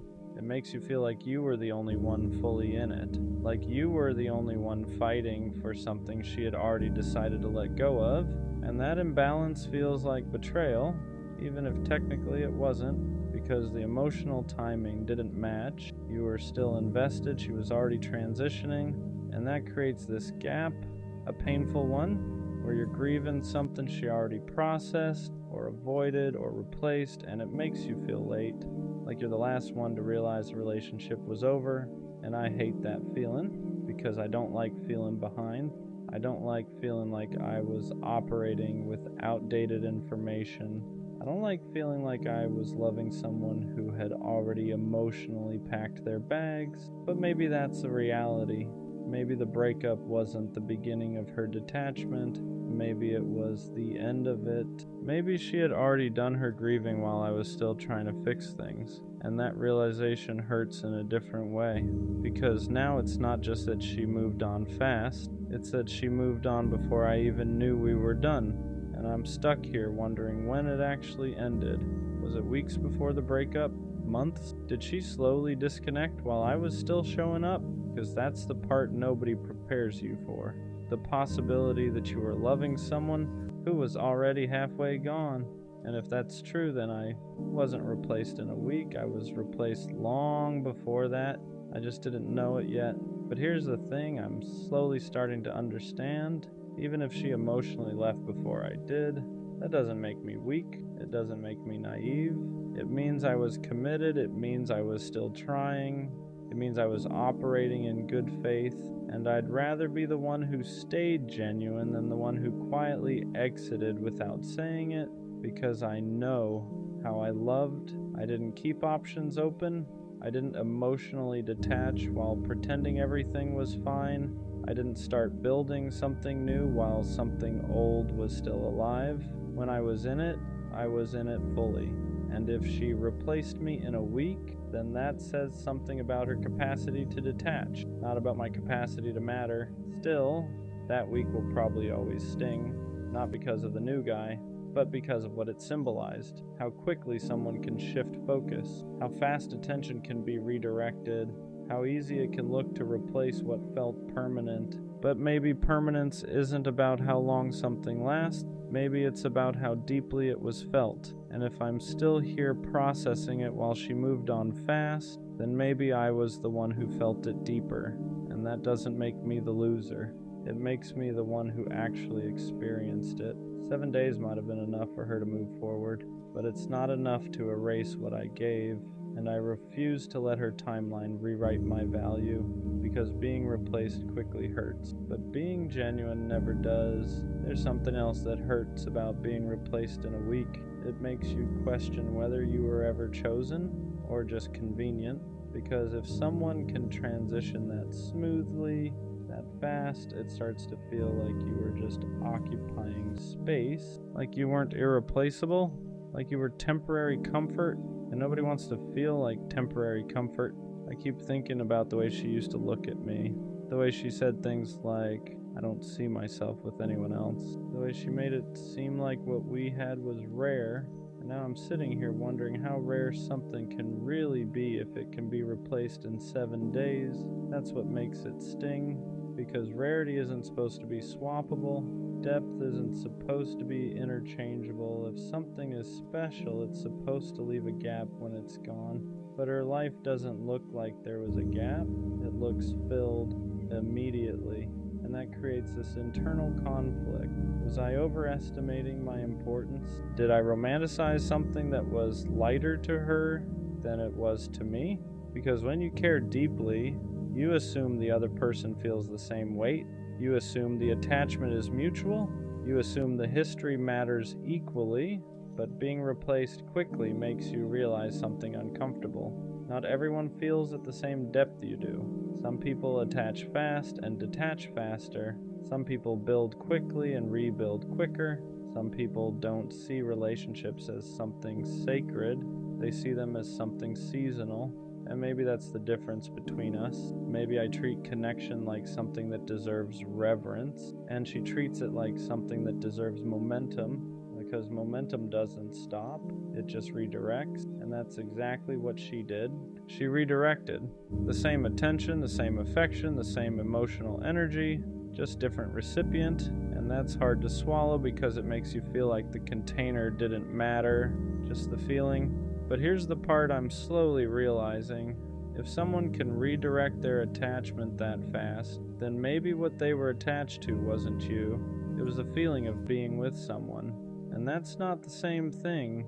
There's a difference between loving a person and loving the experience of not being alone. And if she loved the experience more than she loved me, then of course she could replace me quickly, because she wasn't replacing a soul connection, she was replacing the role. And that hurts, but it also clarifies, because I don't want to be someone's role. I don't want to be someone's emotional placeholder.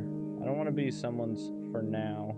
I want to be chosen with intention, held with depth, missed when I'm gone.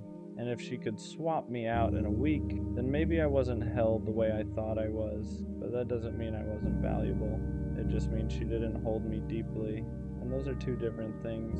Still, there's something about the speed that keeps echoing. 7 days. It makes it feel like I didn't leave a mark, like I didn't leave impact, like I didn't leave space. But I know that's not true, because impact isn't measured by how long someone stays single. It's measured by what they learned, what they felt, what they carry forward. And even if she doesn't feel it now, one day when the distraction fades, when the excitement settles, when she's sitting in quiet, she might finally process what she skipped, and by then I won't be waiting. Because here's what I'm starting to understand. Being replaced quickly doesn't mean you were insignificant. It means the other person couldn't sit with loss, and loss reveals maturity. If I'm still here processing, still reflecting, still rebuilding, then I'm not behind, I'm just doing it properly. 7 days might have been enough for her to move forward, but it's not enough to erase who I was, and I refuse to let her timeline determine my value, because I wasn't just someone she dated, I was someone who showed up fully, and that doesn't become meaningless just because someone else showed up faster. She replaced me in a week, but that week says more about her relationship with discomfort than it does about my worth. There's another layer to this that I don't talk about out loud. Anger, not loud anger, not screaming or crashing out. The quiet kind. The kind that sits in your chest when you realize how easily someone redirected what you treated like sacred. Because I stayed loyal, I stayed committed, I stayed focused, and she moved on in 7 days. That makes you question fairness. It makes you feel like you played the game honestly while someone else was already preparing their next move.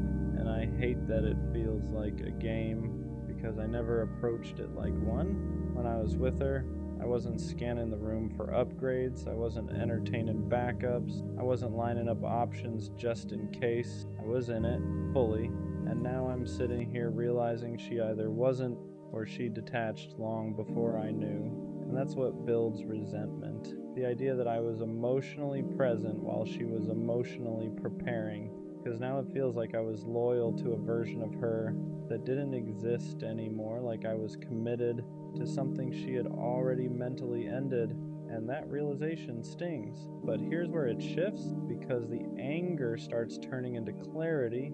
If she could replace me that quickly, then she was already disconnecting. And if she was already disconnecting, then the relationship wasn't as mutual as I believed. And if it wasn't mutual, then I wasn't losing someone who was fully invested. I was losing someone who was already halfway out. That doesn't make it hurt less, but it reframes it, because now it's not about me being not enough. It's about her not being anchored. Anchored people don't drift that fast. Anchored people don't swap attachments like playlists. Anchored people sit with loss, and if she didn't sit with it, then maybe she never held it deeply, and that realization hurts, but it also frees me, because I don't want someone who can replace depth with distraction. I don't want someone who needs constant attention to feel stable. I want someone who values history, who respects connection, who understands that what you build with someone isn't disposable. And if she replaced me in a week, then maybe I was disposable to her. But that doesn't mean I'm disposable in general. It just means she wasn't built to keep me. And there's a difference. Still, there's a part of me that wonders if she ever thinks about it, if she ever pauses, if she ever compares, if she ever realizes how fast she moved, but I can't live in that space, because waiting for someone to feel what you felt is a trap, and I refuse to trap myself in her timeline. 7 days, that's how fast she moved, but here's the truth. I'd rather take my time healing than rush into something new just to prove I can. I'd rather rebuild properly than distract myself temporarily, because I know what I gave, and I know how I showed up.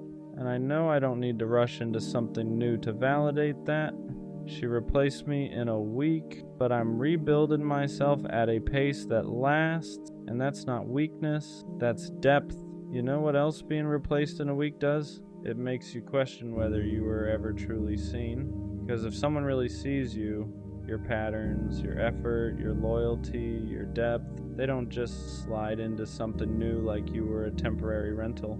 They feel the absence, they sit in it, they notice the difference, and I keep wondering if she noticed the quiet after I stopped calling, if she noticed the lack of consistency I used to bring, if she noticed that the stability I provided isn't something you just duplicate overnight, or if she just filled the silence so fast that there was no space to notice it all.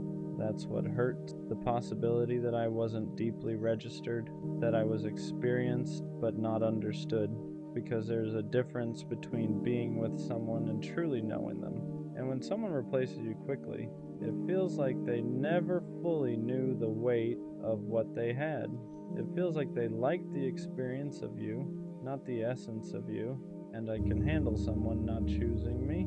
But it's harder to handle feeling like I was easy to move past. I keep thinking about how careful I was, how intentional I was, how I didn't play games, how I didn't keep backups, how when things got hard, I leaned in instead of pulling away.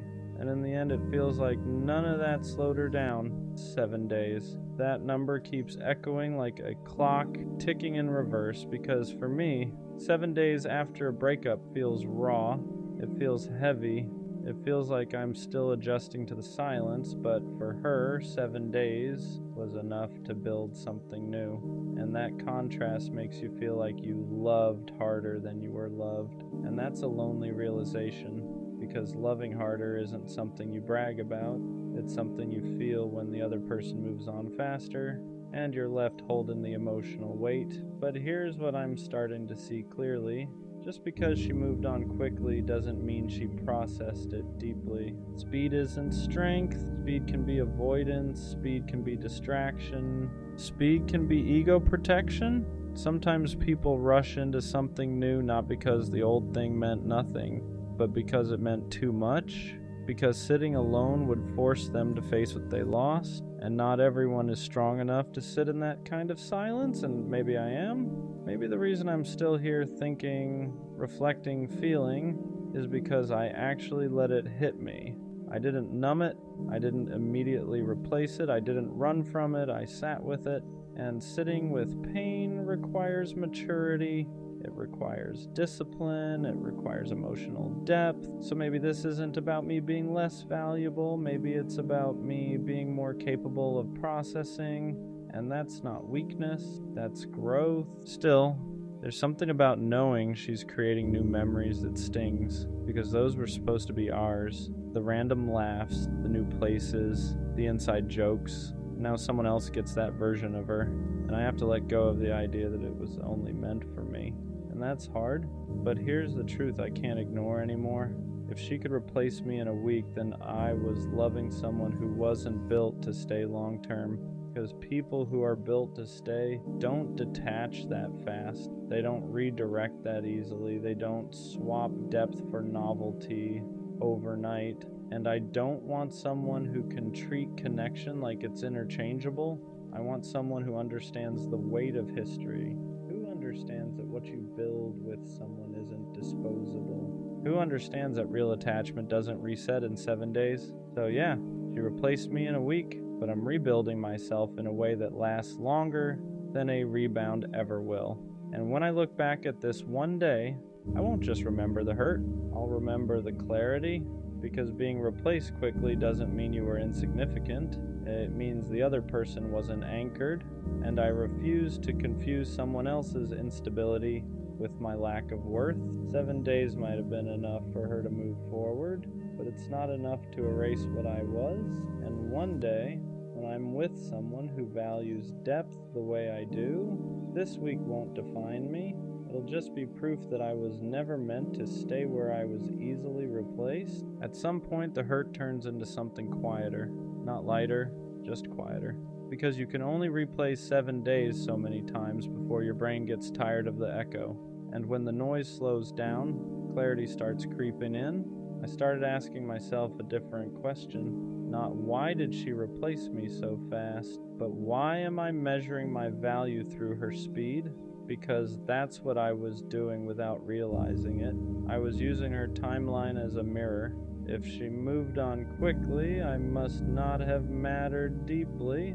If she looks happy, I must have been replaceable. If she didn't hesitate, I must not have left impact. But that logic is flawed. Her speed is not a measurement of my depth. Her distraction is not a reflection of my worth. Her ability to move forward quickly doesn't erase the way I showed up. And once I started separating those things, something shifted. Because I know how I loved, I know I was intentional, I know I was loyal, I know I didn't treat what we had like it was temporary. So if she did, that says something about her capacity, not my value. And I had to stop turning her coping style into my insecurity, because that's what I was doing. I was letting her rebound rewrite my confidence. I was letting her quick transition convince me I was forgettable. But forgettable doesn't leave you reflecting. Forgettable doesn't leave you rebuilding. Forgettable doesn't leave you questioning your own growth. What we had meant something, even if she chose not to sit in that meaning.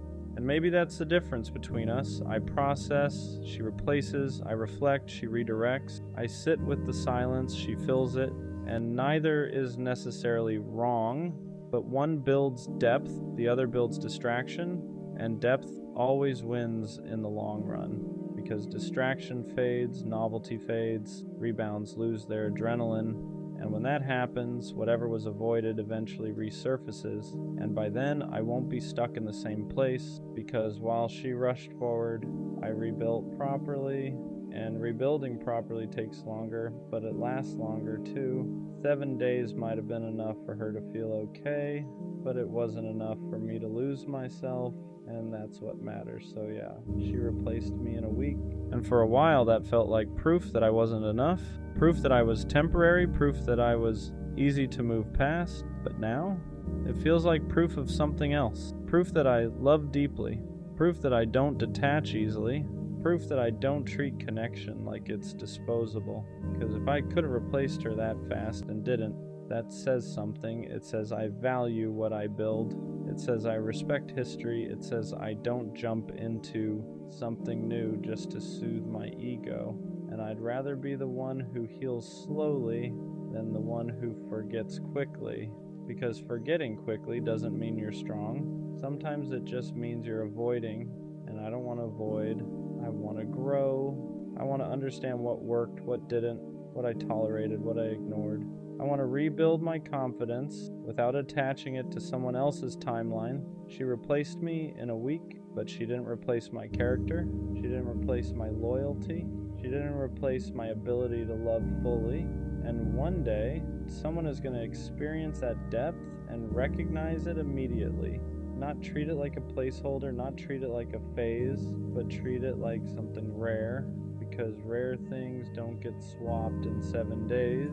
They get protected, so maybe this wasn't about me being replaced. Maybe it was about me being redirected away from someone who could move on that quickly towards someone who won't. 7 days hurt, but it also clarified I don't want to be in a position where I can be replaced that easily ever again. And the only way to guarantee that is to choose someone who understands the weight of what they're holding, and next time, I will. She said I wasn't man enough, and I won't lie. That one stuck, not because I believe it, but because when someone you love questions your masculinity, it hits somewhere deeper than regular criticism. It's not just about behavior, it's identity. It's everything you thought you were doing right suddenly being reframed as weakness. What does man enough even mean? Because I showed up, I communicated, I stayed loyal, I tried to fix things instead of run from them. But apparently that wasn't enough. Apparently being calm instead of aggressive was a problem. Apparently wanting to talk things through instead of shutting down made me soft. Apparently expressing emotion made me less of a man. And that's when I realized something dangerous. Some people confuse masculinity with dominance. They confuse emotional control with emotional absence. They confuse stability with weakness.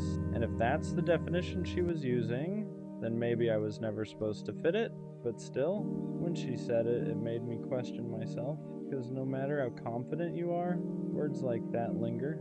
They make you replay moments. They make you wonder if you should have been tougher, colder, less available, less understanding. And that's how toxic standards start reshaping you quietly. I started analyzing everything after that. Was I too patient, too willing to compromise, too quick to apologize? Because I thought being a man meant being responsible, being accountable, being emotionally mature. But maybe she wanted something louder, more dominant, more unpredictable, and that's confusing because society tells men two opposite things. Be strong, but don't be cold. Be vulnerable, but don't be weak. Lead, but don't control. And somehow you're supposed to balance all of it perfectly. So when she said I wasn't man enough, I started wondering, was I too emotionally available? Was I too steady? Was I not exciting enough? But here's the truth that took me time to accept. Being consistent doesn't make you less of a man. Being calm doesn't make you less masculine. Being emotionally intelligent doesn't make you weak. It makes you evolved, and not everyone is comfortable with evolved. Some people are used to chaos, used to intensity, used to men who are hard to access emotionally. So when they meet someone who communicates clearly and stands firm without yelling, it feels unfamiliar. And unfamiliar can feel unmanly to someone who's been conditioned differently, but that's not my problem to fix. The deeper issue wasn't her words. It was what they tried to take from me, my confidence, because when someone attacks your masculinity, they're attacking your foundation. They're saying you're not enough as you are, and that's heavy. But here's what I had to learn. Being man enough means being emotionally unavailable. If it means suppressing how I feel, if it means pretending I don't care, if it means dominating instead of communicating, then I don't want that version of masculinity, because strength isn't loud. It's controlled, it's stable, it's secure enough to not overreact. It's confident enough to not prove itself constantly. And maybe she mistook calm for weak. Maybe she mistook kindness for softness. Maybe she mistook emotional awareness for insecurity. But that doesn't redefine me, it just shows what she was used to. What hurt the most wasn't that she left, it was that she framed it like I lacked something, like I needed to become more, like I needed to step up into some undefined standard. But love isn't about becoming someone else to fit someone's idea of masculinity. It's about alignment. If she needed someone louder, more dominant, more emotionally distant, that's preference, not proof that I wasn't enough. Wasn't. Because being man enough shouldn't mean performing toughness. It should mean integrity, leadership, emotional control, responsibility, and I had all of that, just not in a way that matched her expectations, and that's okay. I realized something important after sitting with it. The right woman won't question your masculinity. She'll feel safe in it. She won't need you to be aggressive to feel protected. She won't need you to be emotionally shut down to feel secure. She won't test your dominance to measure your worth. She'll recognize strength and stability. She'll see leadership and accountability. She'll see masculinity in consistency, because real masculinity isn't about intimidation. It's about presence. It's about knowing who you are without needing to prove it constantly. And here's the part nobody talks about. Sometimes when someone says you're not man enough, what they really mean is, you're not toxic enough for what I'm used to. Because chaos feels passionate to some people, silence feels strong to some people, emotional distance feels masculine to some people, but healthy masculinity feels boring if you're addicted to instability, and that's not an insult, it's reality.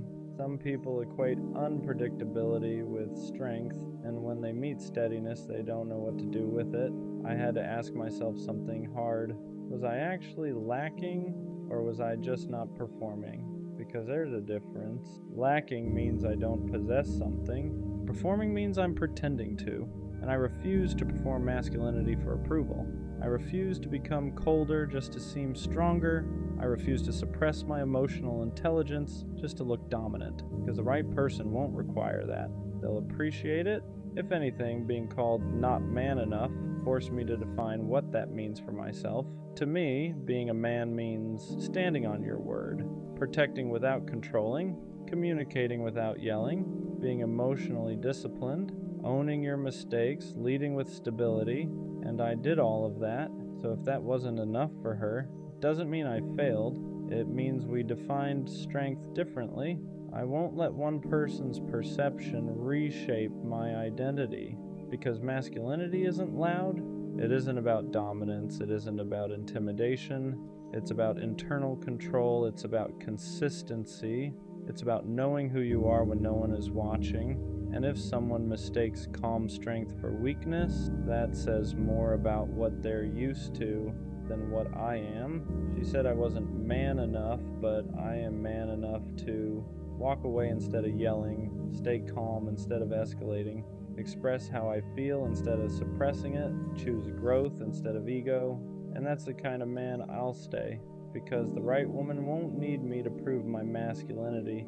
She'll feel secure in it, and I'd rather be steady and misunderstood than loud and respected for something I'm not. If being man enough means losing emotional depth, then I'll pass. Because real strength doesn't shout, it stands. I don't think I ever wanted too much. I didn't need perfection. I didn't need constant attention. I didn't need someone to save me. I just wanted to be cared for. I wanted someone who noticed when I went quiet, someone who checked in without being asked, someone who didn't treat my presence like something optional. But every time I tried to explain that, it sounded like neediness, like I was asking for too much. So I stayed quiet. I accepted less. I told myself I was independent enough to not need reassurance, but deep down that wasn't true. I wasn't asking to be obsessed over. I wasn't asking to be put on a pedestal. I was asking to matter, to feel like my absence would be noticed, like my feelings would be considered, like I didn't have to earn basic care by being easy, understanding, or low maintenance. And every time I didn't get that, I told myself it was fine, that this is just how people are, that expecting care is unrealistic, that I should be grateful for whatever effort showed up, but wanting to be cared for doesn't make you weak. It means you're human. It means you want a connection where effort is mutual and presence isn't forced. And the hardest part is realizing how long you stayed in places where you felt invisible just because you didn't want to seem like you needed too much. I didn't want someone to fix me. I just wanted someone who cared enough to stay aware of me.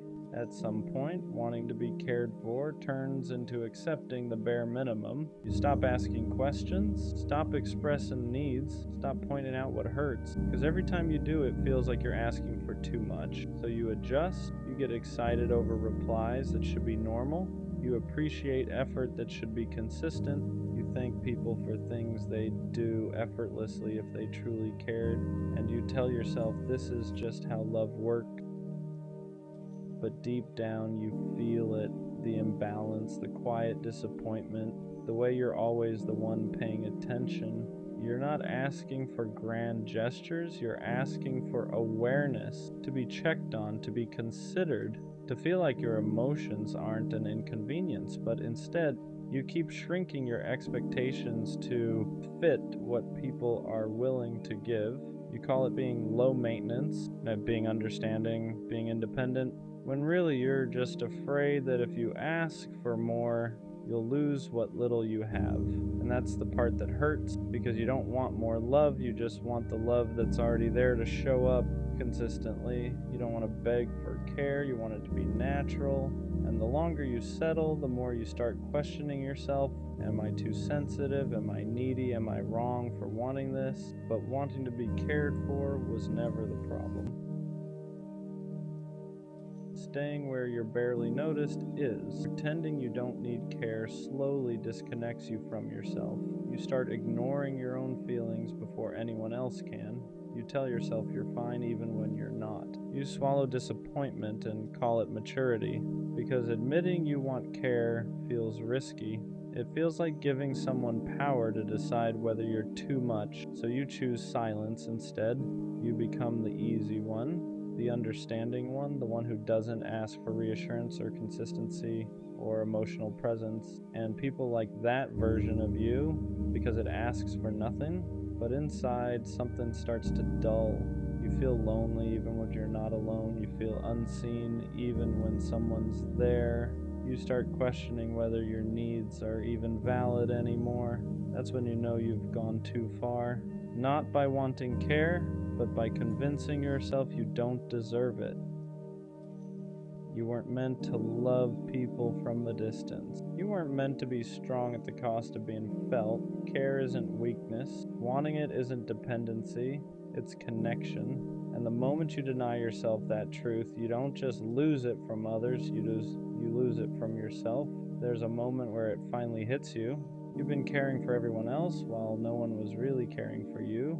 You remember how often you checked in, how often you noticed shifts in tone, how often you adjusted yourself to make things easier for others, and then you look back and realize how rarely anyone did that for you. No one asked if you were okay when you went quiet. No one noticed when your energy changed. No one slowed down enough to really see you. And that realization hurts in a quiet, heavy way, because you weren't asking for perfection. You weren't asking to be prioritized above everything. You were asking for reciprocity. To feel like your presence mattered as much as you made theirs matter. That's when the exhaustion sets in. Not physical tiredness, emotional fatigue. The kind that comes from always being the one who cares first, who understands more, who gives grace even when it costs you. You start wondering how you became so good at holding space for people who never learned how to hold it for you. And the truth is uncomfortable. You taught them it was okay to lean on you without leaning back, to receive care without returning it, not because you wanted imbalance, but because you didn't want to feel abandoned. And realizing that is both painful and clarifying, because it shows you something important. You weren't asking for too much, you were just asking it from the wrong people. That realization changes how you choose people. You stop being impressed by words. You stop getting attached to potential.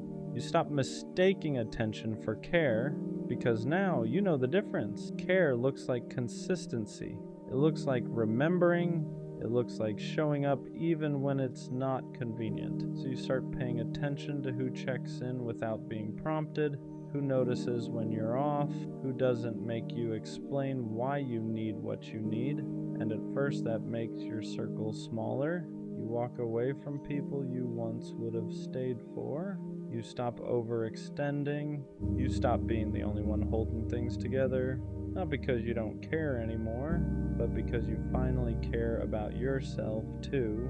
You don't chase care now. You don't hint at it. You don't downplay your needs to make someone comfortable.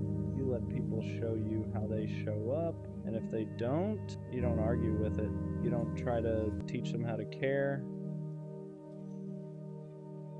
You accept the information and move accordingly, because wanting to be cared for isn't a flaw, it's a boundary. And the moment you start honoring it, you realize something important. You'd rather be alone than be surrounded and still feel unseen. Choosing yourself feels lonely at first, not because you made the wrong choice, but because you stopped filling the silence with people who never really saw you. You notice the absence quickly, the lack of constant conversation, the quiet that comes when you're no longer overgiving just to stay connected, and that quiet can be uncomfortable because for a long time, being needed made you feel valued. Being available made you feel important. Being the one who cared most made you feel like you belonged. Now you don't do that anymore. You don't reach out first every time. You don't check in when it's never returned. You don't hold space for people who won't hold it for you. And yes, that leaves gaps, but those gaps feel different than the loneliness you had before. Before you were lonely even when surrounded by people. Now you're alone but at peace. There's no resentment building, no quiet disappointment, no wondering why you're not enough. Just space to breathe, space to feel what you feel, space to rebuild a relationship with yourself that isn't based on neglect. You start realizing that loneliness with self-respect is lighter than connection without care. And once you taste that peace, it's hard to go back, because you finally understand being cared for starts with not abandoning yourself anymore. Learning how to receive care is harder than giving it.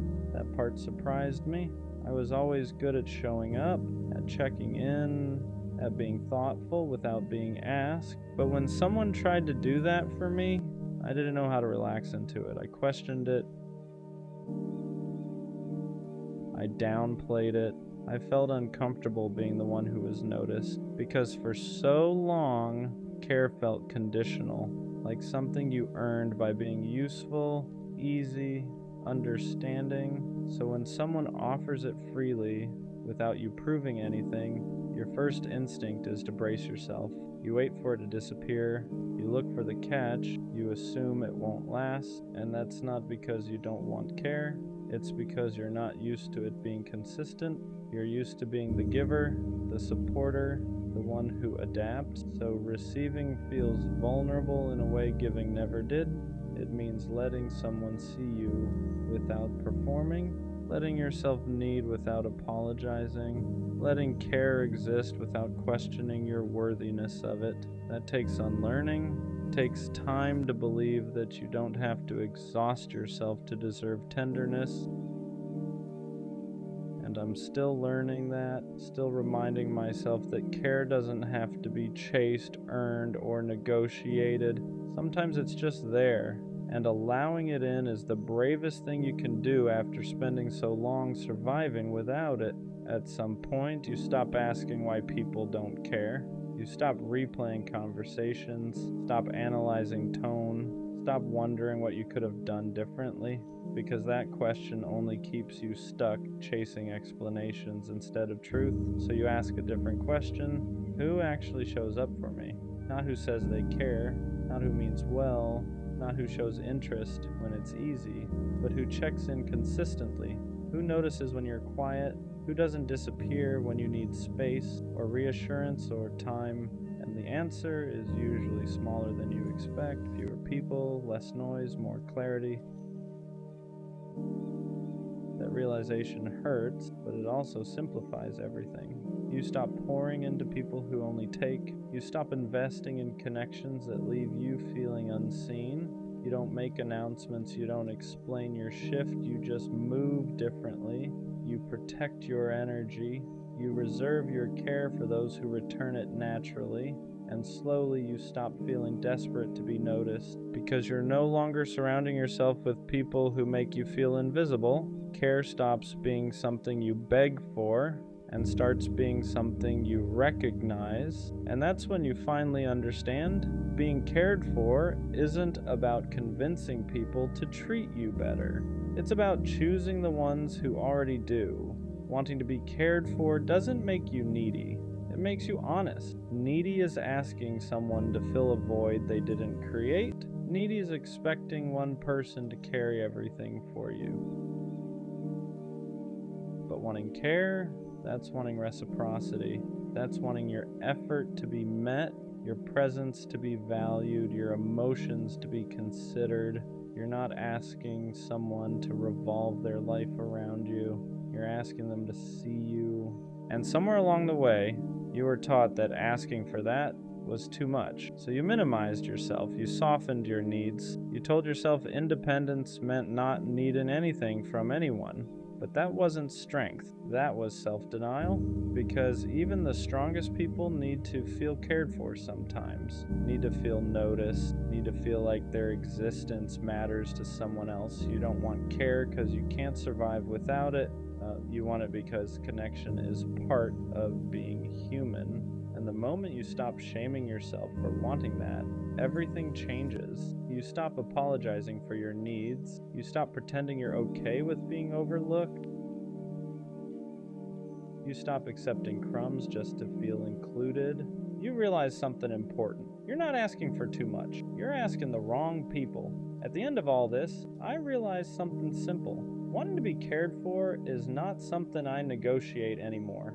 I'm done explaining why it matters, done justifying why I feel hurt, done shrinking my needs so someone else can stay comfortable. Care is not a bonus, it's not extra, it's not something you earn by being quiet, easy, or low maintenance. It's the baseline. If someone doesn't notice me, doesn't check in, doesn't consider how their actions affect me, then they don't get access to me. Not out of bitterness, not out of anger, out of self-respect. I spent too long convincing myself that wanting care made me weak, too long accepting half presence and calling it connection, too long staying where I felt invisible, just to avoid being alone. I'm not doing that anymore. I don't need to be chased. I don't need to be obsessed over. I just need to be considered. And if someone can't do that naturally, without me begging, hinting, or explaining, then they're not my person. Because the right people won't make you feel guilty for wanting to matter. They won't make care feel conditional. They won't make you question whether you're asking for too much. They'll just show up. And until that happens, I'd rather stand alone with my needs intact than sit beside someone who makes me feel unseen. I didn't want too much. I just wanted to be cared for. And now I care enough about myself to never accept less again. I still remember the last message she ever sent me. Not because it was long, not because it explained everything, but because it didn't. It was simple, short, like it didn't carry the weight of everything that came before it. And that's what made it hit harder. Because how do you go from talking every day to one final message that feels like nothing? At first I kept rereading it, not because I didn't understand it, but because I felt like there had to be something more hidden in it, some deeper meaning, some explanation between the lines, something that would make it all make sense. But there wasn't. It said just enough to end things and not enough to explain them, and that's what messes with you. Because your mind keeps trying to fill in the gaps that they left empty. I kept thinking back to everything before that message, all the conversations, all the moments that felt real, all the things she said that made it seem like we were building something. And then I'd look at that last message again, and it didn't match. It didn't feel like it came from the same person. Because how do you go from consistency to something that feels so detached, so final, without feeling final at all?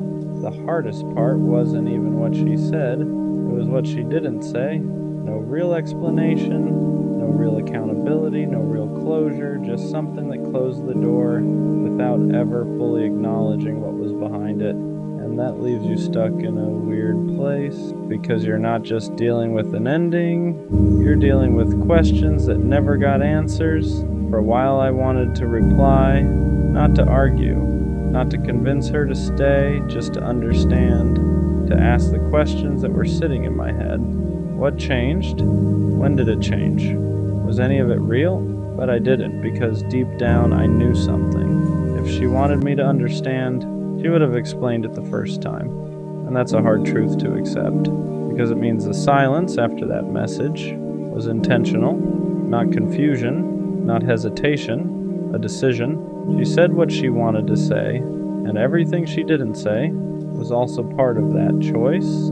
After that, the conversation just stopped. No follow-ups, no checking in, no, how are you? Just silence. And silence hits different when you're used to hearing from someone every day. Because now it's not just quiet, it's absence. For a while, I kept expecting another message, something more, something that would make it feel complete, but nothing came.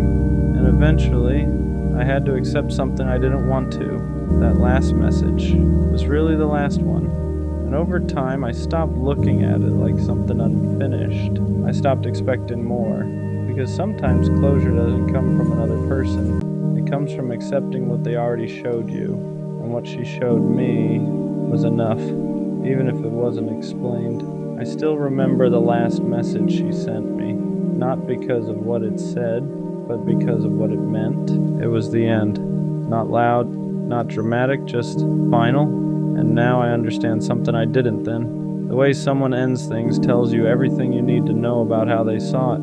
So I stopped waiting for another message, stopped looking for more words, because the last one was already saying everything it needed to. Just not in the way I wanted. There wasn't a big moment, no argument, no dramatic ending, no clear, this is over. That's what made it worse, because the moment I realized she stopped loving me was quiet. It was in the way she talked to me, the way her voice didn't carry the same feeling anymore, the way everything sounded the same but felt different, and that's when it hit me. Nothing happened, but everything changed. At first I tried to ignore it, because when something shifts like that, your first instinct isn't to accept it, it's to explain it.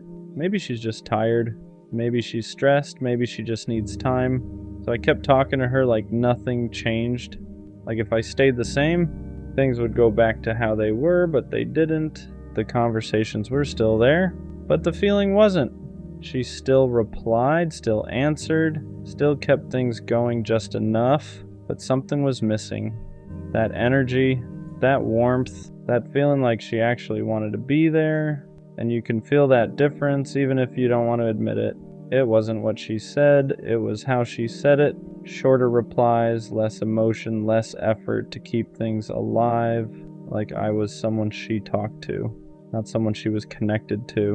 And that's when it started sinking in, because love doesn't disappear all at once, it fades slowly, quietly, until one day you realize you're the only one still holding on to what it used to be. And that realization hits in the smallest moments. A dry reply, a delayed answer, a conversation that used to flow that now feeling forced.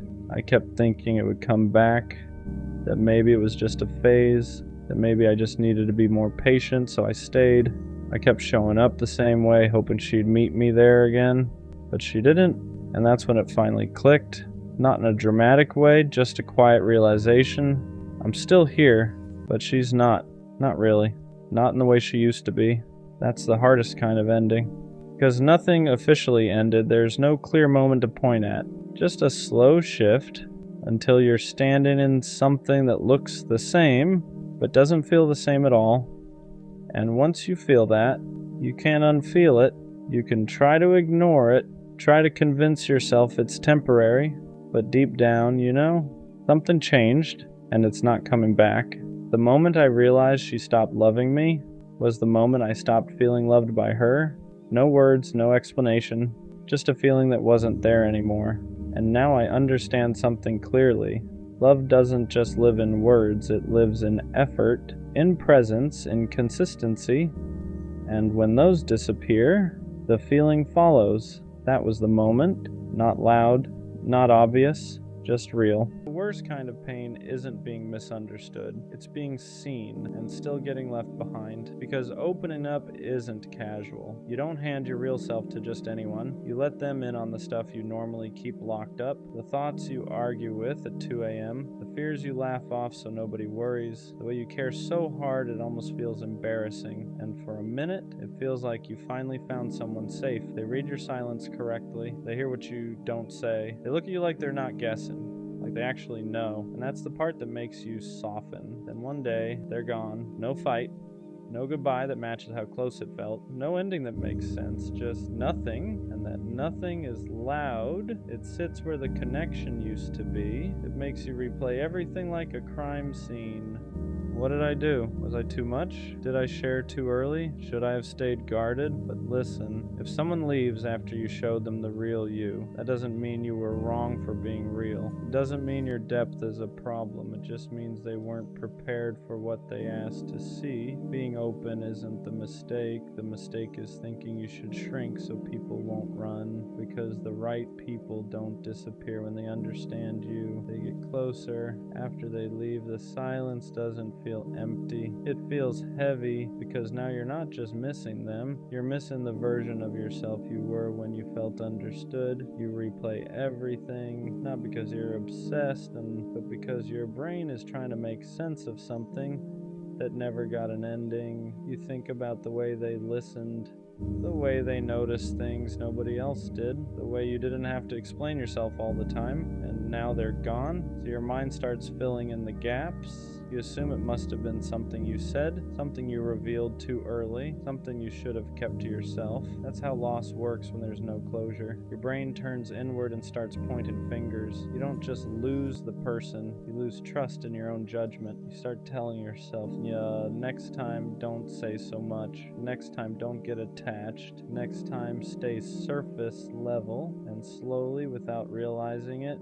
you begin shrinking, not because you want to, but because you're trying to protect yourself from feeling that again. But here's the part nobody tells you. What hurt wasn't opening up. What hurt was being met halfway and then abandoned. That doesn't mean vulnerability is dangerous. It means inconsistency is. And there's a difference. After something like that, trust doesn't disappear all at once. It just changes shape. You don't stop believing in people. You stop believing in consistency. You start noticing patterns everywhere, a slower reply, a shorter message, a shift in tone that probably means nothing, but your body reacts like it's everything. Because once you've been left after being seen, your nervous system remembers it before your mind does, so you stay alert, not dramatic, just cautious. You don't lean in the same way anymore, you hold back details, you soften your honesty, you keep parts of yourself for later, just in case later never comes. And the messed up part is, people don't always notice you doing this. They just feel a distance they can't explain. You still care. You're still present, but there's a layer of protection now, like glass between you and them, and you hate that because you remember how it felt before, how natural it was to let someone know you, how easy it felt to just exist without guarding every word. Now every connection feels like a risk assessment. Is this safe? Will they stay? Am I getting too close again? You don't ask these questions out loud, you just feel them, and slowly you start mistaking caution for growth. You tell yourself you're being mature, when really you're just afraid of reliving the same ending. But here's the truth. Trust didn't break because you opened up. It broke because someone showed you intimacy without responsibility, and that's not your fault. After being left like that, most people learn the wrong lesson. They think the problem was caring too much. They think the solution is to care less, so they start editing themselves. They become easier, quieter, less honest, less intense. They tell themselves, next time don't go so deep, next time don't show everything, next time stay in control. But all that really does is teach you how to survive connection, not how to experience it. You don't stop wanting closeness. You just start rationing it. You give people pieces instead of presence, versions instead of truth, highlights instead of depth, and then you wonder why connections feel empty now, why conversations don't hit the same, why nobody really knows you anymore, why being around people still feels lonely. It's because you didn't heal. You adapted. You learned how to avoid pain, not how to build something real again. And here's the hard truth. If someone can only stay when you're small, they were never meant to know you fully. Shrinking yourself doesn't protect you. It just delays the same outcome. Because the people who leave when you're honest would have left eventually anyway. All hiding does is make you lose yourself before they're even gone. At some point, you have to unlearn the lie that your depth is what pushed them away. Because if depth were the problem, it would hurt everyone the same. But it doesn't. Some people lean into it, others panic. And the difference has nothing to do with you. Depth only feels overwhelming to people who haven't met themselves yet. To someone who avoids their own emotions, your honesty feels like pressure, your awareness feels like exposure, your care feels like responsibility. So they leave.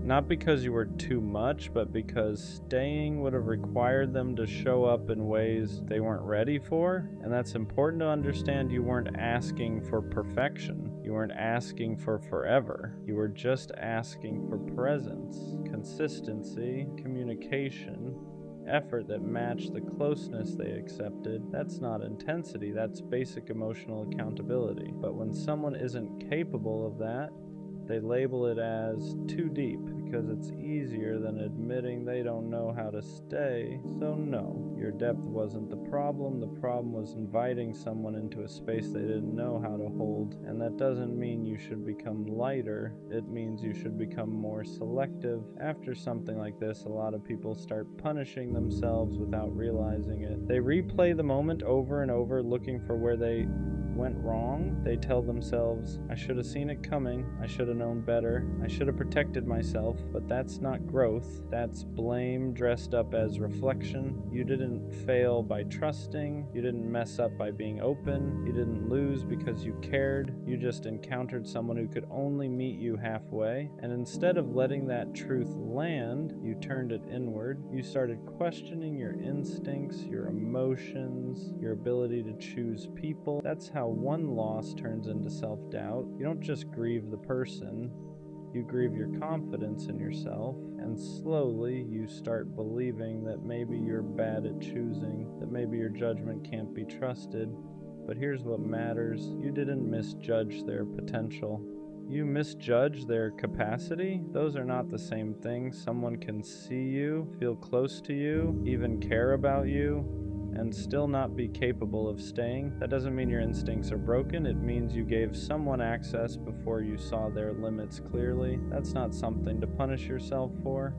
That's something to learn from without hardening, because the goal isn't to trust less, it's to trust wiser. Opening up again after something like that feels risky, not because you don't want connection to but because you don't want to disappear inside it. You move slower this time, not closed, just intentional. You stop rushing closeness. You let consistency show itself before attachment does. You watch how someone handles honesty, not just how they respond to it, because being open doesn't mean being available to everyone. It means choosing who earns access. You learn that real safety isn't instant chemistry. It's follow-through. It's effort that doesn't fade when things get quiet. It's someone staying curious instead of pulling away. And you stop over-explaining yourself. You don't justify your needs. You don't apologize for caring. You don't chase clarity from people who disappear. Instead of communicate, that's not walls, that's boundaries. You realize you don't need to prove your depth anymore. The right people recognize it without being overwhelmed. And for the first time, opening up doesn't feel like self-abandonment. It feels like alignment. You're still honest, still real, still deep, just no longer handing your heart to people who haven't shown they can hold it. At the end of all this, you start to understand something important.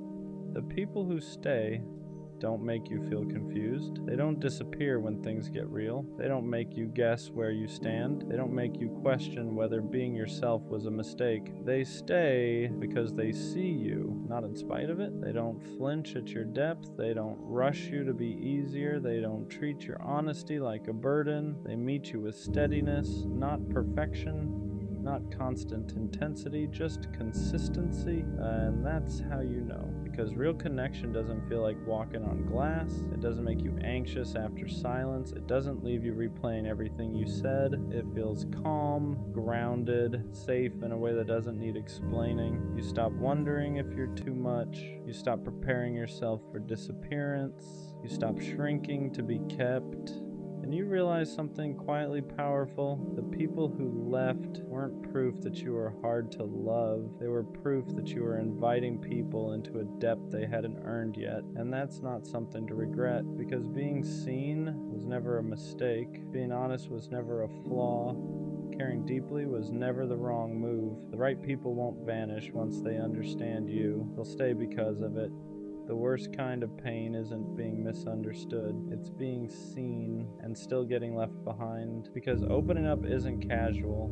You don't hand your real self to just anyone. You let them in on the stuff you normally keep locked up, the thoughts you argue with at 2 a.m., the fears you laugh off so nobody worries, the way you care so hard it almost feels embarrassing, and for a minute it feels like you finally found someone safe. They read your silence correctly. They hear what you don't say. They look at you like they're not guessing, like they actually know. And that's the part that makes you soften. Then one day, they're gone. No fight, no goodbye that matches how close it felt. No ending that makes sense, just nothing. And that nothing is loud. It sits where the connection used to be. It makes you replay everything like a crime scene. What did I do? Was I too much? Did I share too early? Should I have stayed guarded? But listen, if someone leaves after you showed them the real you, that doesn't mean you were wrong for being real. It doesn't mean your depth is a problem. It just means they weren't prepared for what they asked to see. Being open isn't the mistake. The mistake is thinking you should shrink so people won't run.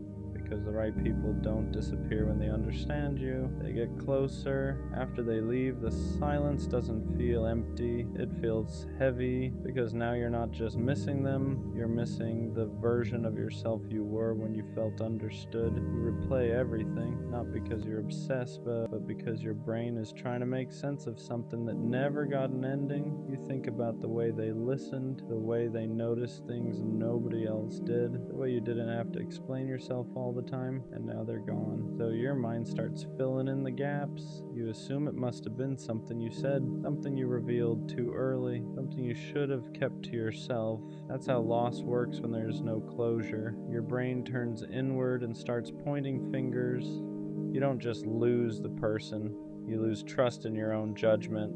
You start telling yourself, next time, don't say so much. Next time, don't get attached. Next time, stay surface level. And slowly, without realizing it, you begin shrinking. Not because you want to, but because you're trying to protect yourself from feeling that again. But here's the part nobody tells you. What hurt wasn't opening up. What hurt was being met halfway and then abandoned. That doesn't mean vulnerability is dangerous. It means inconsistency is. And there's a difference. After something like that, trust doesn't disappear all at once. It just changes shape. You don't stop believing in people. You stop believing in consistency. You start noticing patterns everywhere. A slower reply, a shorter message, a shift in tone that probably means nothing, but your body reacts like it's everything, because once you've been left after being seen, your nervous system remembers it before your mind does. So you stay alert, not dramatic, just cautious. You don't lean in the same way anymore. You hold back details. You soften your honesty. You keep parts of yourself for later, just in case later never comes. And the messed up part is, people don't always notice you doing this. They just feel a distance they can't explain. You still care. You're still present. But there's a layer of protection now, like glass between you and them. And you hate that because you remember how it felt before. How natural it was to let someone know you. How easy it felt to just exist without guarding every word. Now every connection feels like a risk assessment. Is this safe? Will they stay? Am I getting too close again? You don't ask these questions out loud. You just feel them. And slowly you start mistaking caution for growth. You tell yourself you're being mature, when really you're just afraid of reliving the same ending. But here's the truth. Trust didn't break because you opened up. It broke because someone showed you intimacy without responsibility, and that's not your fault. After being left like that, most people learn the wrong lesson. They think the problem was caring too much. They think the solution is to care less, so they start editing themselves. They become easier, quieter, less honest, less intense. They tell themselves, next time don't go so deep, next time don't show everything, next time stay in control. But all that really does is teach you how to survive connection, not how to experience it. You don't stop wanting closeness, you just start rationing it. You give people pieces instead of presence, versions instead of truth, highlights instead of depth. And then you wonder why connections feel empty now, why conversations don't hit the same, why nobody really knows you anymore, why being around people still feels lonely. It's because you didn't heal, you adapt. You learned how to avoid pain, not how to build something real again. And here's the hard truth. If someone can only stay when you're small, they were never meant to know you. Shrinking yourself doesn't protect you, it just delays the same outcome. Because the people who leave when you're honest would have left eventually anyway. All hiding does is make you lose yourself before they're even gone. At some point, you have to unlearn the lie that your depth is what pushed them away. Because if depth were the problem, it would hurt everyone the same, but it doesn't. Some people lean into it, others panic, and the difference has nothing to do with you. Depth only feels overwhelming to people who haven't met themselves yet, to someone who avoids their own emotions. Your honesty feels like pressure. Your awareness feels like exposure. Your care feels like responsibility. So they leave, not because you were too much, but because staying would have required them to show up in ways they weren't ready for. And that's important to understand. You weren't asking for perfection. You weren't asking for forever.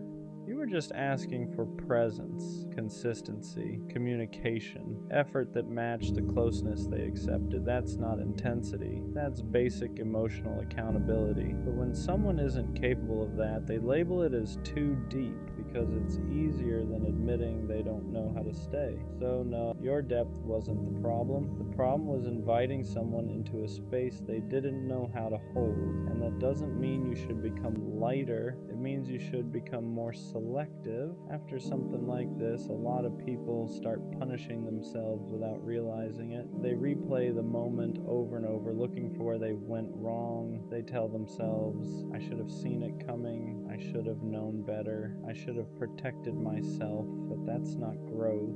That's blame dressed up as reflection. You didn't fail by trusting. You didn't mess up by being open. You didn't lose because you cared. You just encountered someone who could only meet you halfway. And instead of letting that truth land, you turned it inward. You started questioning your instincts, your emotions, your ability to choose people. That's how one loss turns into self-doubt. You don't just grieve the person, you grieve your confidence in yourself. And slowly you start believing that maybe you're bad at choosing, that maybe your judgment can't be trusted. But here's what matters. You didn't misjudge their potential. You misjudged their capacity. Those are not the same thing. Someone can see you, feel close to you, even care about you, and still not be capable of staying. That doesn't mean your instincts are broken. It means you gave someone access before you saw their limits clearly. That's not something to punish yourself for. That's something to learn from without hardening, because the goal isn't to trust less. It's to trust wiser. Opening up again after something like that feels risky. Not because you don't want connection, but because you don't want to disappear inside it, so you move slower this time, not closed, just intentional. You stop rushing closeness. You let consistency show itself before attachment does. You watch how someone handles honesty, not just how they respond to it, because being open doesn't mean being available to everyone. It means choosing who earns access. You learn that real safety isn't instant chemistry. It's follow through.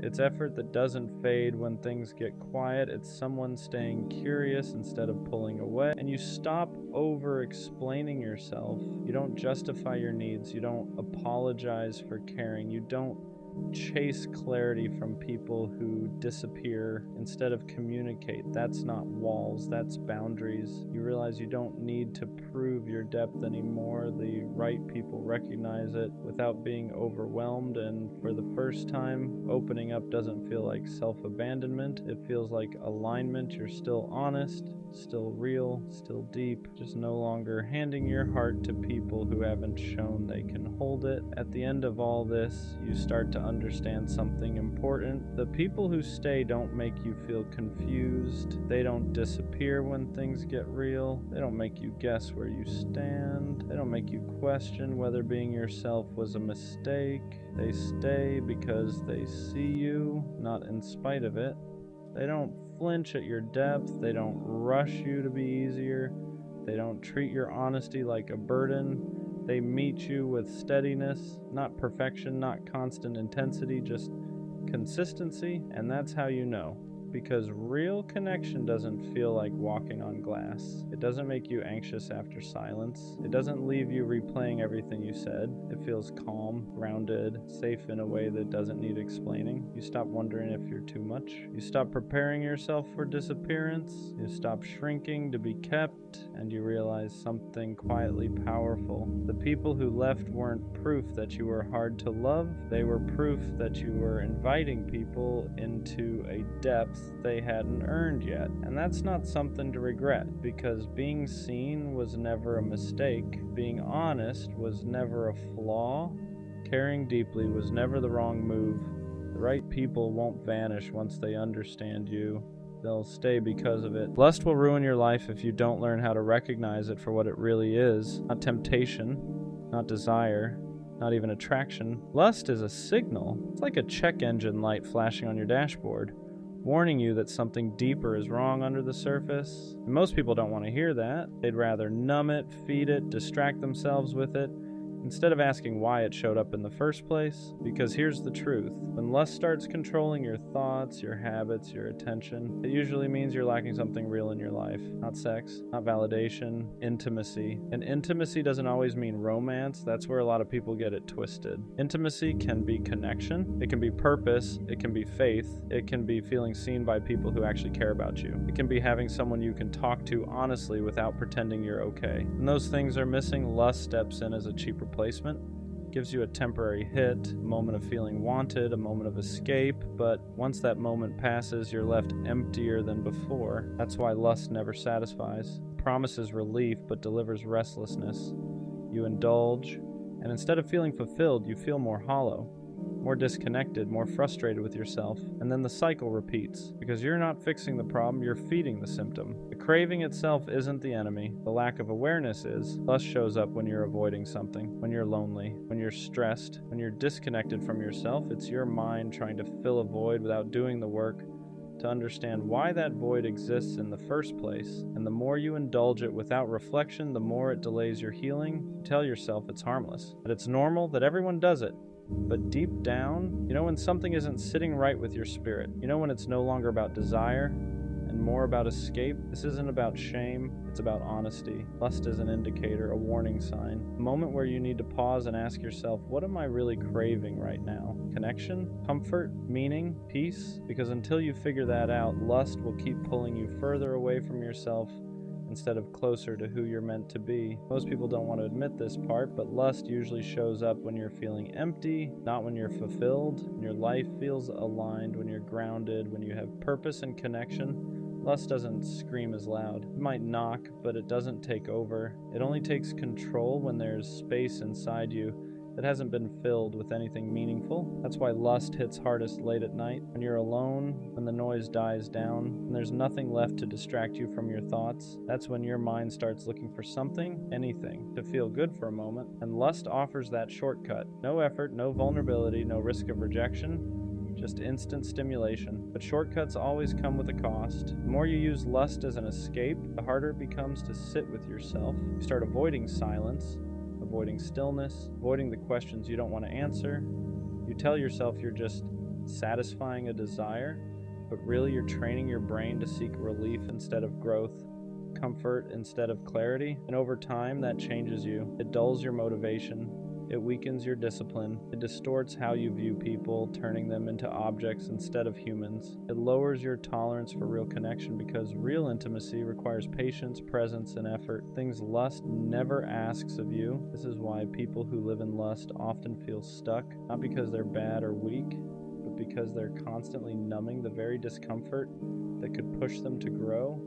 Pain becomes something to escape instead of something to understand, and healing gets postponed again and again. You have to learn to pause when the urge hits, not to fight it with shame, but to question it. Ask yourself what you're actually missing in that moment. Is it connection, purpose, rest, direction? Because the urge is information, and if you listen to it instead of obeying it, it can lead you to what actually needs attention in your life. Lust loses power the moment you become aware of it. Here's where it gets uncomfortable but important. Lust isn't just about what you want. It's about what you're avoiding. Most people don't struggle with lust because they're overly sexual. They struggle because they're disconnected from themselves, from their purpose, from real relationships, from meaning. When you don't feel fulfilled in your day-to-day life, your mind looks for stimulation, something intense enough to make you forget how empty things feel. Lust is powerful because it hijacks your attention. It pulls you out of the present moment and into fantasy. And fantasy is easier than reality. Fantasy doesn't ask you to change. Reality does. That's why lust becomes a habit, not because it feels good, but because it distracts you from feeling bad. It numbs loneliness, it masks insecurity, it gives you a false sense of control when everything else in your life feels uncertain. But every time you choose that escape, you reinforce the idea that you can't handle discomfort without running from it. And that slowly chips away at you.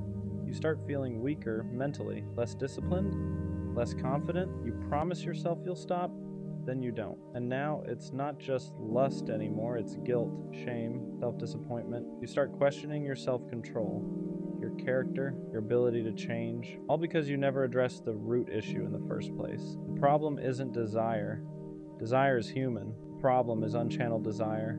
Desire without direction turns into self-destruction. When your energy isn't going into building something meaningful, it leaks into things that drain you instead. This is why people who overcome lust don't just resist harder, they replace it, they build structure, they strengthen their spirit, they deepen their relationships, they find something worth committing to that gives them purpose beyond momentary pleasure. Lust thrives in isolation, in boredom, in lack of direction. But when your life has meaning, when your days are intentional, when your spirit feels aligned, lust doesn't have much room to grow. It doesn't disappear overnight, but it stops controlling you. Another reason lust has so much power is because it disguises itself as confidence. It makes you feel wanted, desired, in control. For a brief moment, it tricks you into thinking you're fulfilled. But once that moment fades, you're left with the same questions, the same restlessness, the same hollow feeling you were trying to escape in the first place. That's how you know it's not real fulfillment. Real fulfillment doesn't vanish the second the stimulation stops. Real fulfillment gives you peace afterward, not regret. Clarity, not confusion.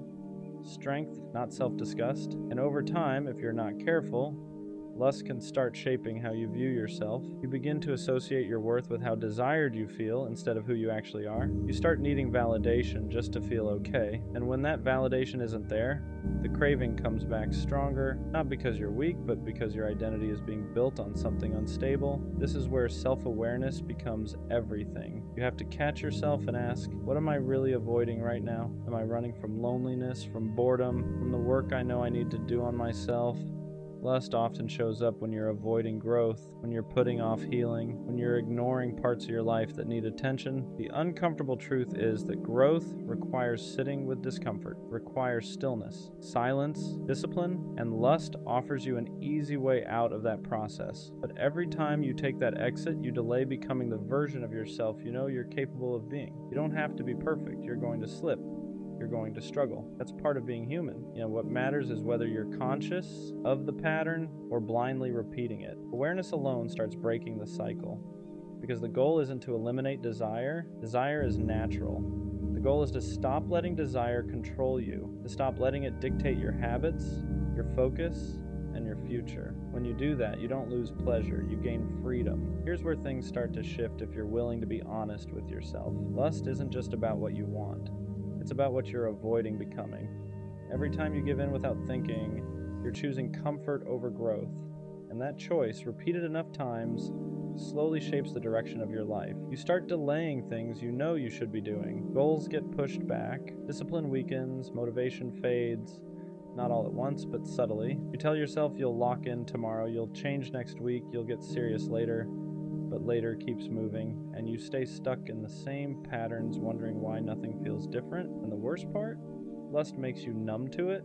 It gives you just enough relief to tolerate a life you know you're not fully proud of. It lowers the urgency to change, because why face the discomfort of growth when you can distract yourself instead? This is why so many people feel lost, not because they lack potential, but because they keep trading long-term fulfillment for short-term relief. And relief is never the same as peace. Relief fades, peace stays. When you start addressing the real voids in your life, lust starts losing its grip naturally. When you build structure into your days, when you commit to something bigger than yourself, when you start respecting your time, your body, your mind, when you develop a relationship with God, purpose or discipline, whatever grounds you, lust doesn't hit as hard, because now you have something to protect. You realize your energy is valuable, your attention is valuable, and not everything deserves access to you. You stop feeding impulses that don't align with the future you're trying to build, not out of fear, but out of respect for yourself. That's when lust stops feeling like a battle, it starts feeling like a signal. A reminder to check in with yourself, to ask, am I aligned right now? Or am I avoiding something I need to face? And every time you choose alignment over impulse, you get a little stronger,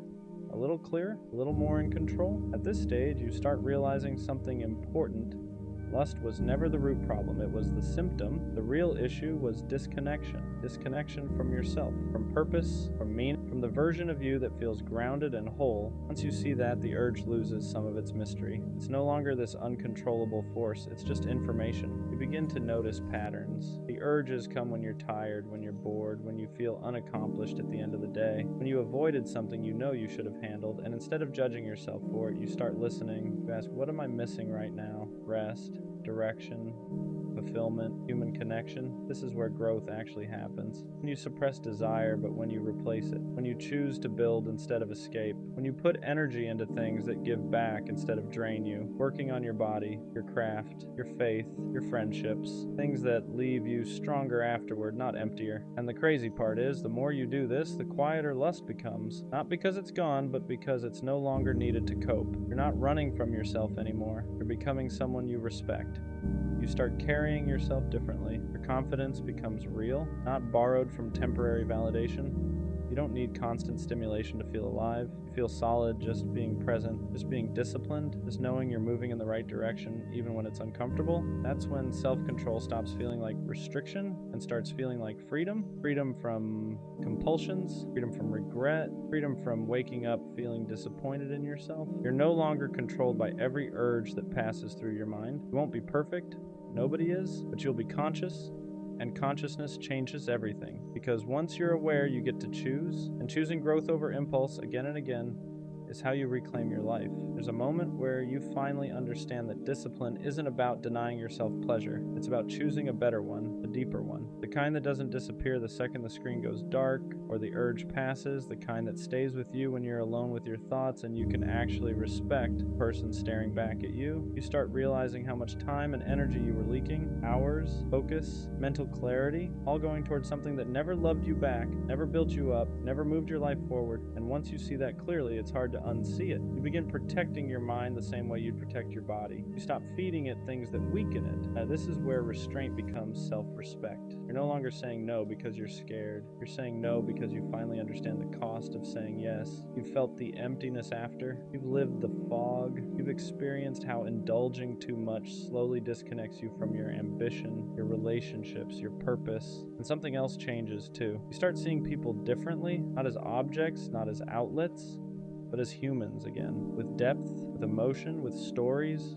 Real connection stops feeling boring, it starts feeling rare, valuable, something worth protecting instead of rushing. That's when intimacy starts to return in healthier forms, real conversations, genuine friendships, moments of stillness that don't need to be filled, a sense of closeness with yourself that you didn't even realize you were missing. And once you taste that, lust loses its grip even more, because now you're building something, a life you don't need to escape from, a version of yourself you're proud of. When that happens, the urge doesn't disappear, but it no longer controls you. It passes like a thought, like a wave. At the end of the day, lust only has power when you don't understand it. When you finally see it for what it is, a signal, not a solution, it stops running your life. You stop treating it like something you must obey and start treating it like something you observe, and that shift changes everything. You realize you don't need to be perfect to be disciplined. You just need to be honest. Honest about what you're missing, honest about what you're avoiding, honest about who you want to become, because every urge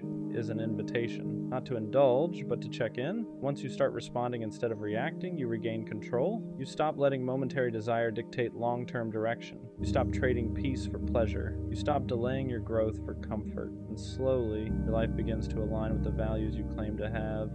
Lust didn't ruin you. It revealed the places where healing was needed, the moments where connection was missing, the areas of your life that needed structure, purpose, and depth. And once you start filling those spaces intentionally, lust no longer screams for attention. It fades into the background. You become more present, more focused, more grounded. You don't feel constantly pulled in 100 directions anymore. You know what matters, you know what doesn't, and you act accordingly. This isn't about becoming cold or denying desire. It's about mastering yourself, about building a life where your mind works for you, not against you, where your choices reflect your values, where you don't need escape because you're finally moving towards something real. And when you get there, you'll look back and realize something important. The urge was never the enemy.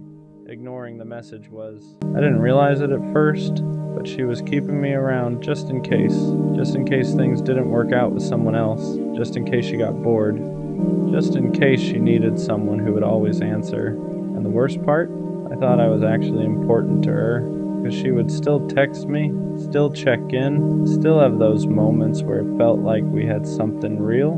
So I stayed, because when someone doesn't fully leave, it gives you hope. And hope is dangerous when it's built on inconsistency. There would be days where she talked to me like I was the only person that mattered, then days where it felt like I didn't exist. And every time she came back, I told myself the same thing. Maybe this time it's real, but now I see it clearly. I wasn't her priority.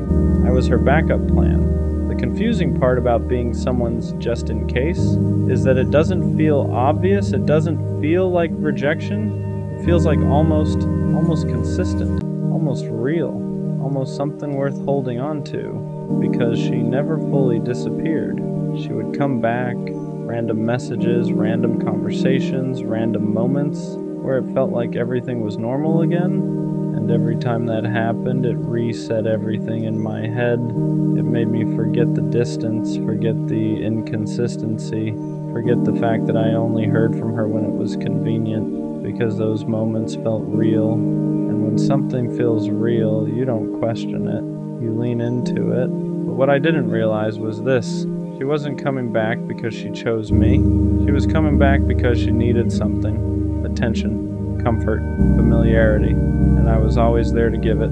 That's what kept me in the cycle, because I wasn't being rejected, I was being reused. The more I looked at it honestly, the more the pattern became clear.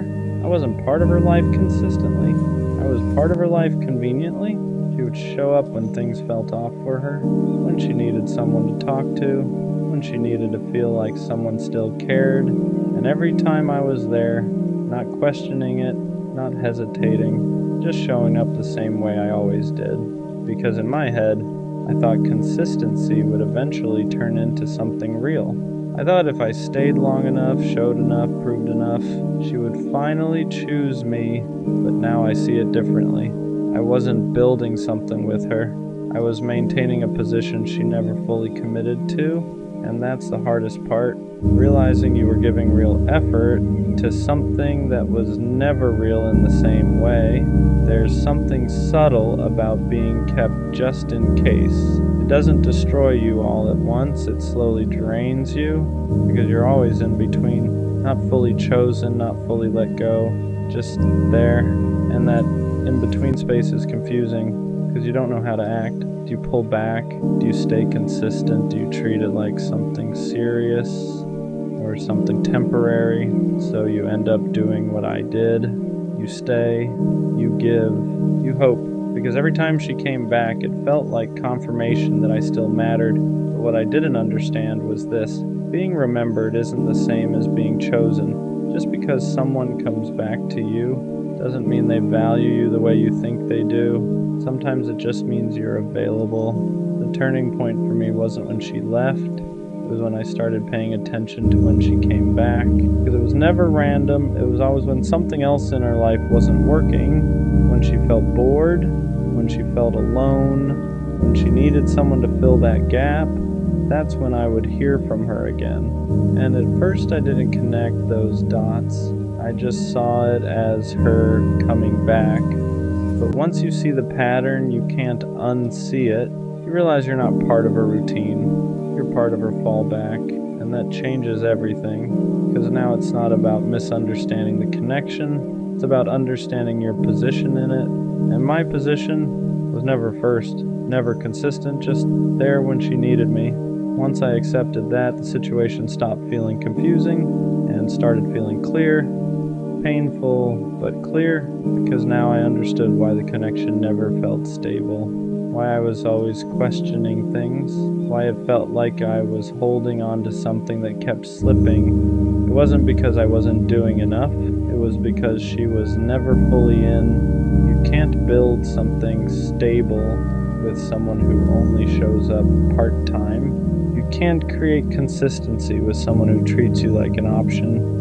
And I was trying to turn something temporary into something permanent. That's why it never worked. For a while I blamed myself.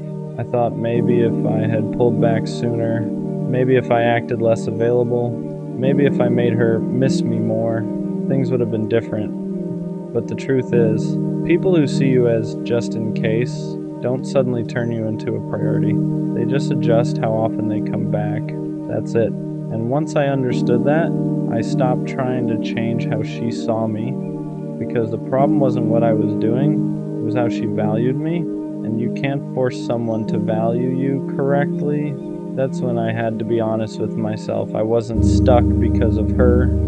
I was stuck because I kept accepting that position. I kept answering, kept showing up, kept giving her access to me whenever she decided to come back. And every time I did that, I reinforced the same thing, that I would always be there no matter how inconsistent she was. And once you allow that pattern, it becomes the expectation, not the exception. So the real shift didn't come from her changing. It came from me realizing I had to stop participating in it. Walking away from that wasn't easy, because when you've been someone's just in case for a while, it starts to feel normal. You get used to the cycle, the ups, the silence, the return. And breaking that cycle means facing something uncomfortable, that the connection you thought you had was never what you believed it was. But once you step out of it, you start seeing clearly again. You start realizing how much energy you were giving to something that wasn't giving you the same in return, and that clarity changes everything. So yeah, she kept me around just in case, and for a while I stayed because I thought being there meant something, but now I understand the difference. Being someone's option isn't the same as being someone's choice. The right person doesn't keep you on standby. They don't come and go. They don't leave you guessing about where you stand. They choose you, clearly, consistently, without hesitation. And next time, I won't stay in a position where I feel like I'm waiting to be picked, because I'm not here to be someone's just in case. I'm here to be someone's only choice.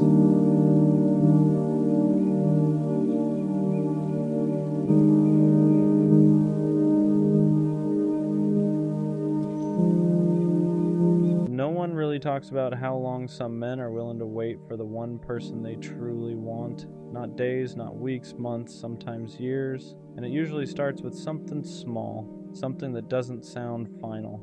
She says, maybe one day. I'm just not ready right now. I need time. And he hears that like it's a promise, like it means not now doesn't mean never.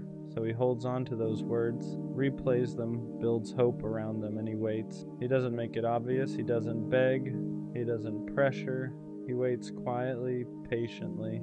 convincing everyone, including himself, that he's fine. Because when a man sees you in his future, when he's already chosen you in his heart, waiting feels easier than letting go. He tells himself she's healing, she's figuring things out, she'll come back when she's ready. And sometimes it's hard to tell if that kind of waiting is beautiful or self-destructive, because love like that is rare.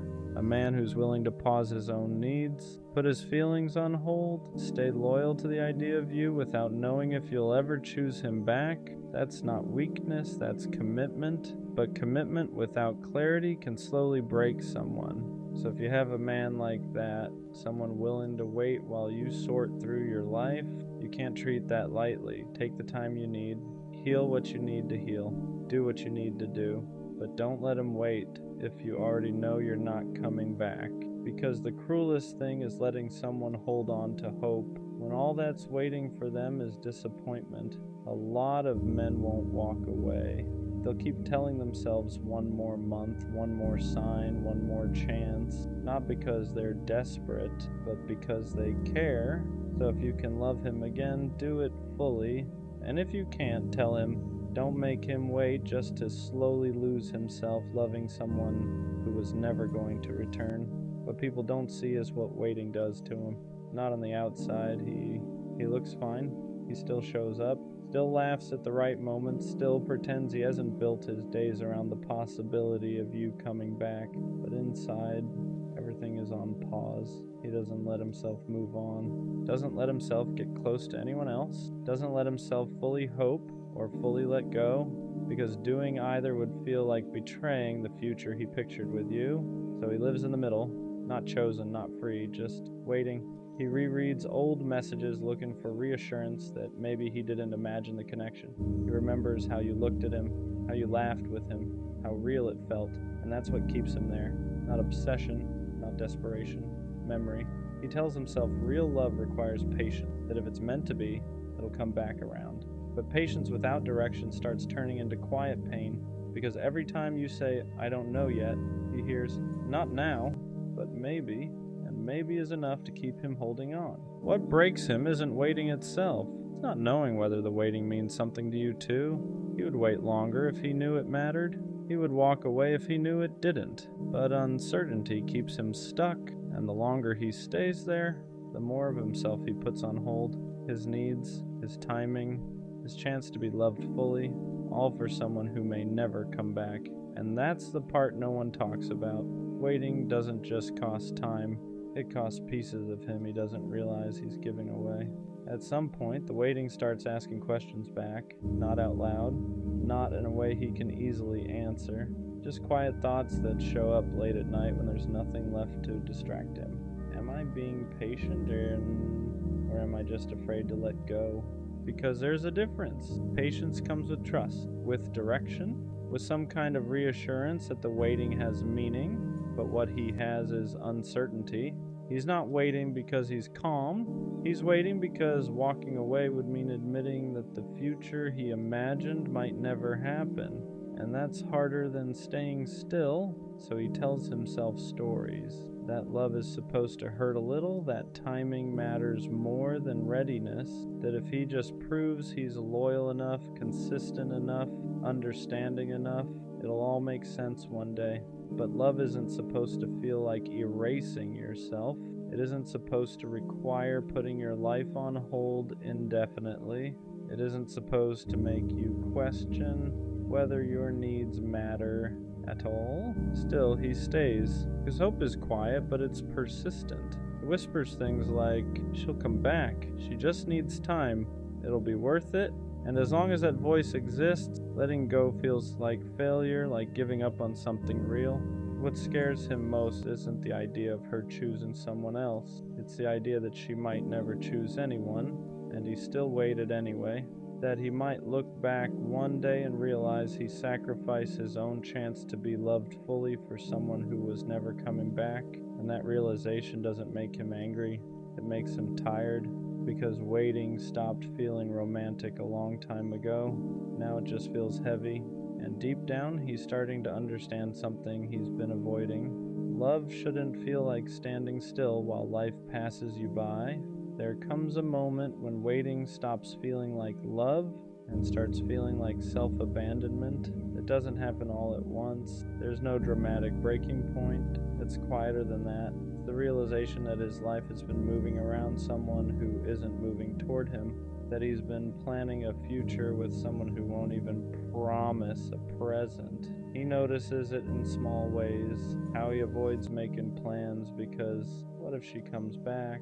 How he turns down opportunities because he doesn't want to feel unavailable when she finally decides. How he measures his growth, his happiness, his healing against whether or not it would still fit her. And that's when it hits him. Waiting has slowly become a way of disappearing, not because he doesn't love her, but because loving her has started costing him himself. He tells himself love requires sacrifice, but sacrifice isn't supposed to be one-sided. Real love doesn't ask you to pause your entire life without offering anything solid in return. And for the first time, he lets himself ask a dangerous question. If she never comes back, would this still have been worth it? That question hurts because the answer isn't immediate, because a part of him still wants to believe that patience will be rewarded, but another part, the quieter, tired part, knows something has to change. He starts realizing that choosing himself doesn't mean he loved her less. It means he finally loved himself enough to stop waiting in uncertainty. Letting go doesn't erase what they had.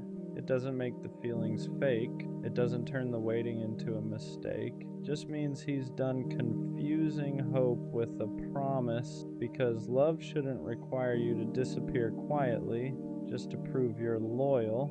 And walking away doesn't mean he stopped caring.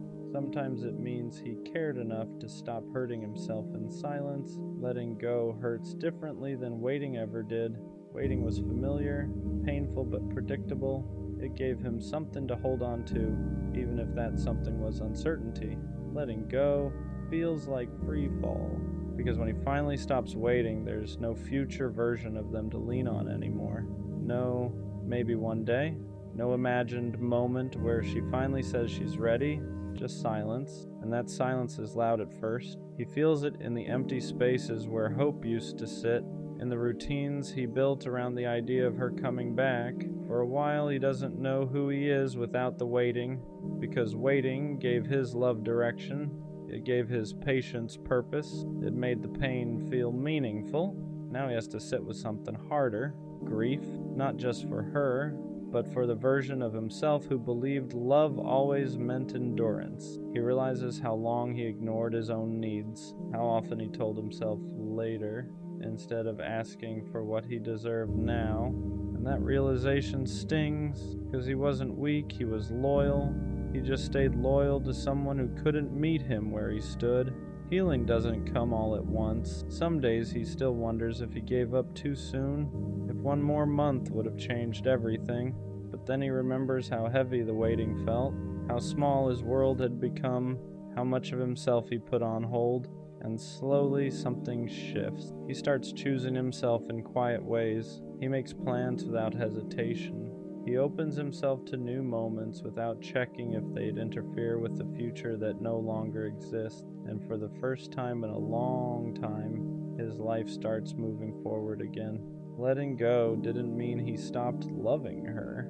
It meant he stopped abandoning himself. And that's when healing actually began. After the waiting ends, there's a strange emptiness that follows, not because he lost her, but because he lost the version of himself that believed love had to hurt to be real. For a long time, his worth was tied to patience, to loyalty, to how much he was willing to endure without being chosen back.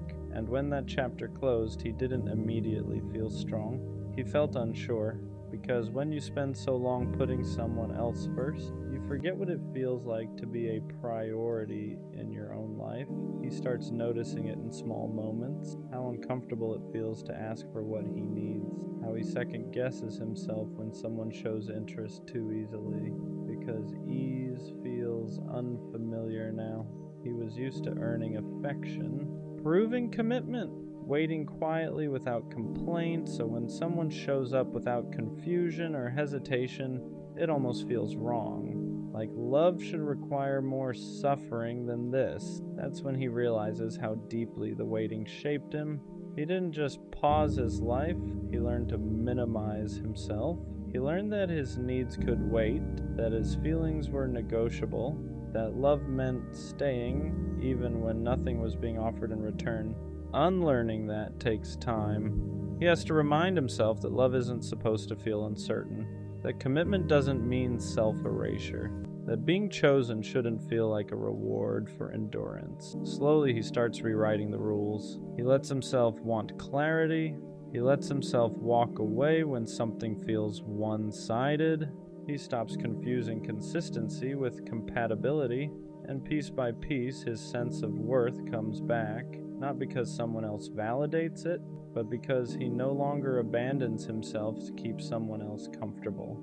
He waited because he meant it, but now he understands something important. The right person won't need him to suffer quietly to prove his love. They'll meet him where he stands. Waiting leaves marks, not obvious ones. Nothing you can point to and explain easily. But after someone has waited that long, they don't love the same way again. He becomes more careful, not closed off, and just aware. Because once you've given that much patience to the wrong person, you learn how expensive your loyalty really is. He no longer rushes into hope, no longer builds futures in his head without evidence in the present, not because he's bitter, but because he knows what it costs to believe too soon. He listens differently now. When someone says, "I'm not ready," he hears it clearly. When someone says, "I don't know what I want," he doesn't translate it into possibility. He takes words as they are, not as promises he can grow hope around. That doesn't make him cold, it makes him intentional. He still loves deeply, still commits fully, but only where clarity exists, because waiting taught him that love shouldn't feel like uncertainty stretched over time. He no longer tries to prove his worth through endurance. He doesn't stay where effort isn't mutual. He doesn't confuse potential with reality. And that makes him harder to lose, not because he withholds love, but because he now knows when to walk away. He understands that choosing someone means choosing himself too. That real connection doesn't ask him to pause his life indefinitely. It doesn't ask him to suffer quietly just to stay loyal. Waiting didn't break him, it refined him. It taught him what love isn't, though he could finally recognize what it is. And when he loves again, it won't be out of fear of losing. It will be out of certainty. The next time he loves someone, it won't start with waiting. It'll start with clarity, because once you've waited that long for someone who couldn't meet you halfway, you stop confusing effort with connection. He won't wonder where he stands anymore. He won't analyze pauses, he won't read into silence or turn uncertainty into hope, not because he's less romantic, but because he's learned what love is supposed to feel like. The next person he loves won't have to guess how he feels. They won't have to question his loyalty. They won't have to wonder if he's serious, because when he chooses fully, but this time he'll only stay where he's chosen back. He won't pause his life waiting for someone to decide. He won't put his heart on hold for potential. He understands now that real love doesn't keep you guessing. It doesn't stretch uncertainty across months and years. It doesn't ask you to sacrifice peace just to stay connected. The next person will feel the difference. Not because he loves harder, but because he loves cleaner, with boundaries, with honesty, with the expectation of mutual effort. And that's the quiet shift no one sees. Waiting didn't make him bitter, it made him precise. It taught him that commitment means nothing without intention behind it. So when he gives his time again, his patience again, his heart again, it won't be because he's afraid to lose. It'll be because both of them are choosing each other in the present. Not someday, not maybe, now. The people who wait the longest are often the hardest to replace, not because they demand attention, not because they make noise, but because they loved with patience most people don't have anymore. When he was waiting, his presence felt easy to overlook. He was steady, consistent, always there, And consistency can become invisible to people who aren't ready to value it. So they assume he'll always be there, that his patience has no limit, that his loyalty is permanent. But what they don't realize is that waiting teaches restraint. It teaches someone exactly how much they're willing to give before they stop. So when he finally walks away, it's quiet, no drama, no announcement, no attempt to make anyone regret it. He just goes, and that's when the absence is felt, because he wasn't loud, he was grounding. He was the one who remembered, the one who stayed calm, the one who made things feel safe without asking for anything in return. And when that's gone, it leaves a space it's hard to fill, not with excitement, not with attention, but with depth.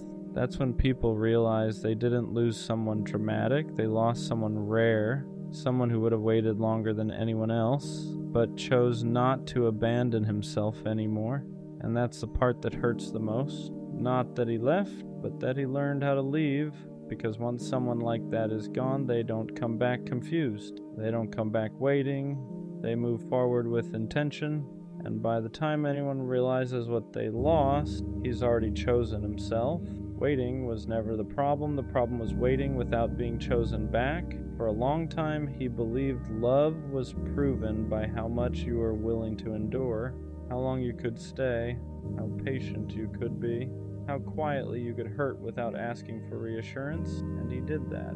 He waited through uncertainty, through mixed signals, through not right now that never turned into I'm ready, not because he didn't value himself, but because he valued love deeply. But eventually he learned the difference between commitment and self-sacrifice. Real love doesn't keep you suspended. It doesn't ask you to pause your life while someone decides if you're worth choosing. Real love meets you where you are, and the moment he understood that, waiting lost its meaning, because waiting only makes sense when both people are moving toward each other, even slowly, not when one person is standing still hoping to be picked someday. Walking away wasn't easy. It didn't feel empowering at first. It felt like grief. Grief for the future he imagined. Grief for the version of himself who believed patience would be rewarded no matter the cost. But over time, that grief turned into clarity. He realized something simple but life-changing. Love should feel mutual, certain, chosen in the present, not promised someday. So now, when he looks back on the waiting, he doesn't see weakness. He sees proof that he can love deeply. But he also sees the moment he learned to stop giving that depth to people who couldn't return it. He waited because he meant it, but he walked away because he finally understood that the right person won't need him to wait at all. They'll choose him clearly, willingly, and without hesitation, and that's not something you ever have to earn by putting your life on hold.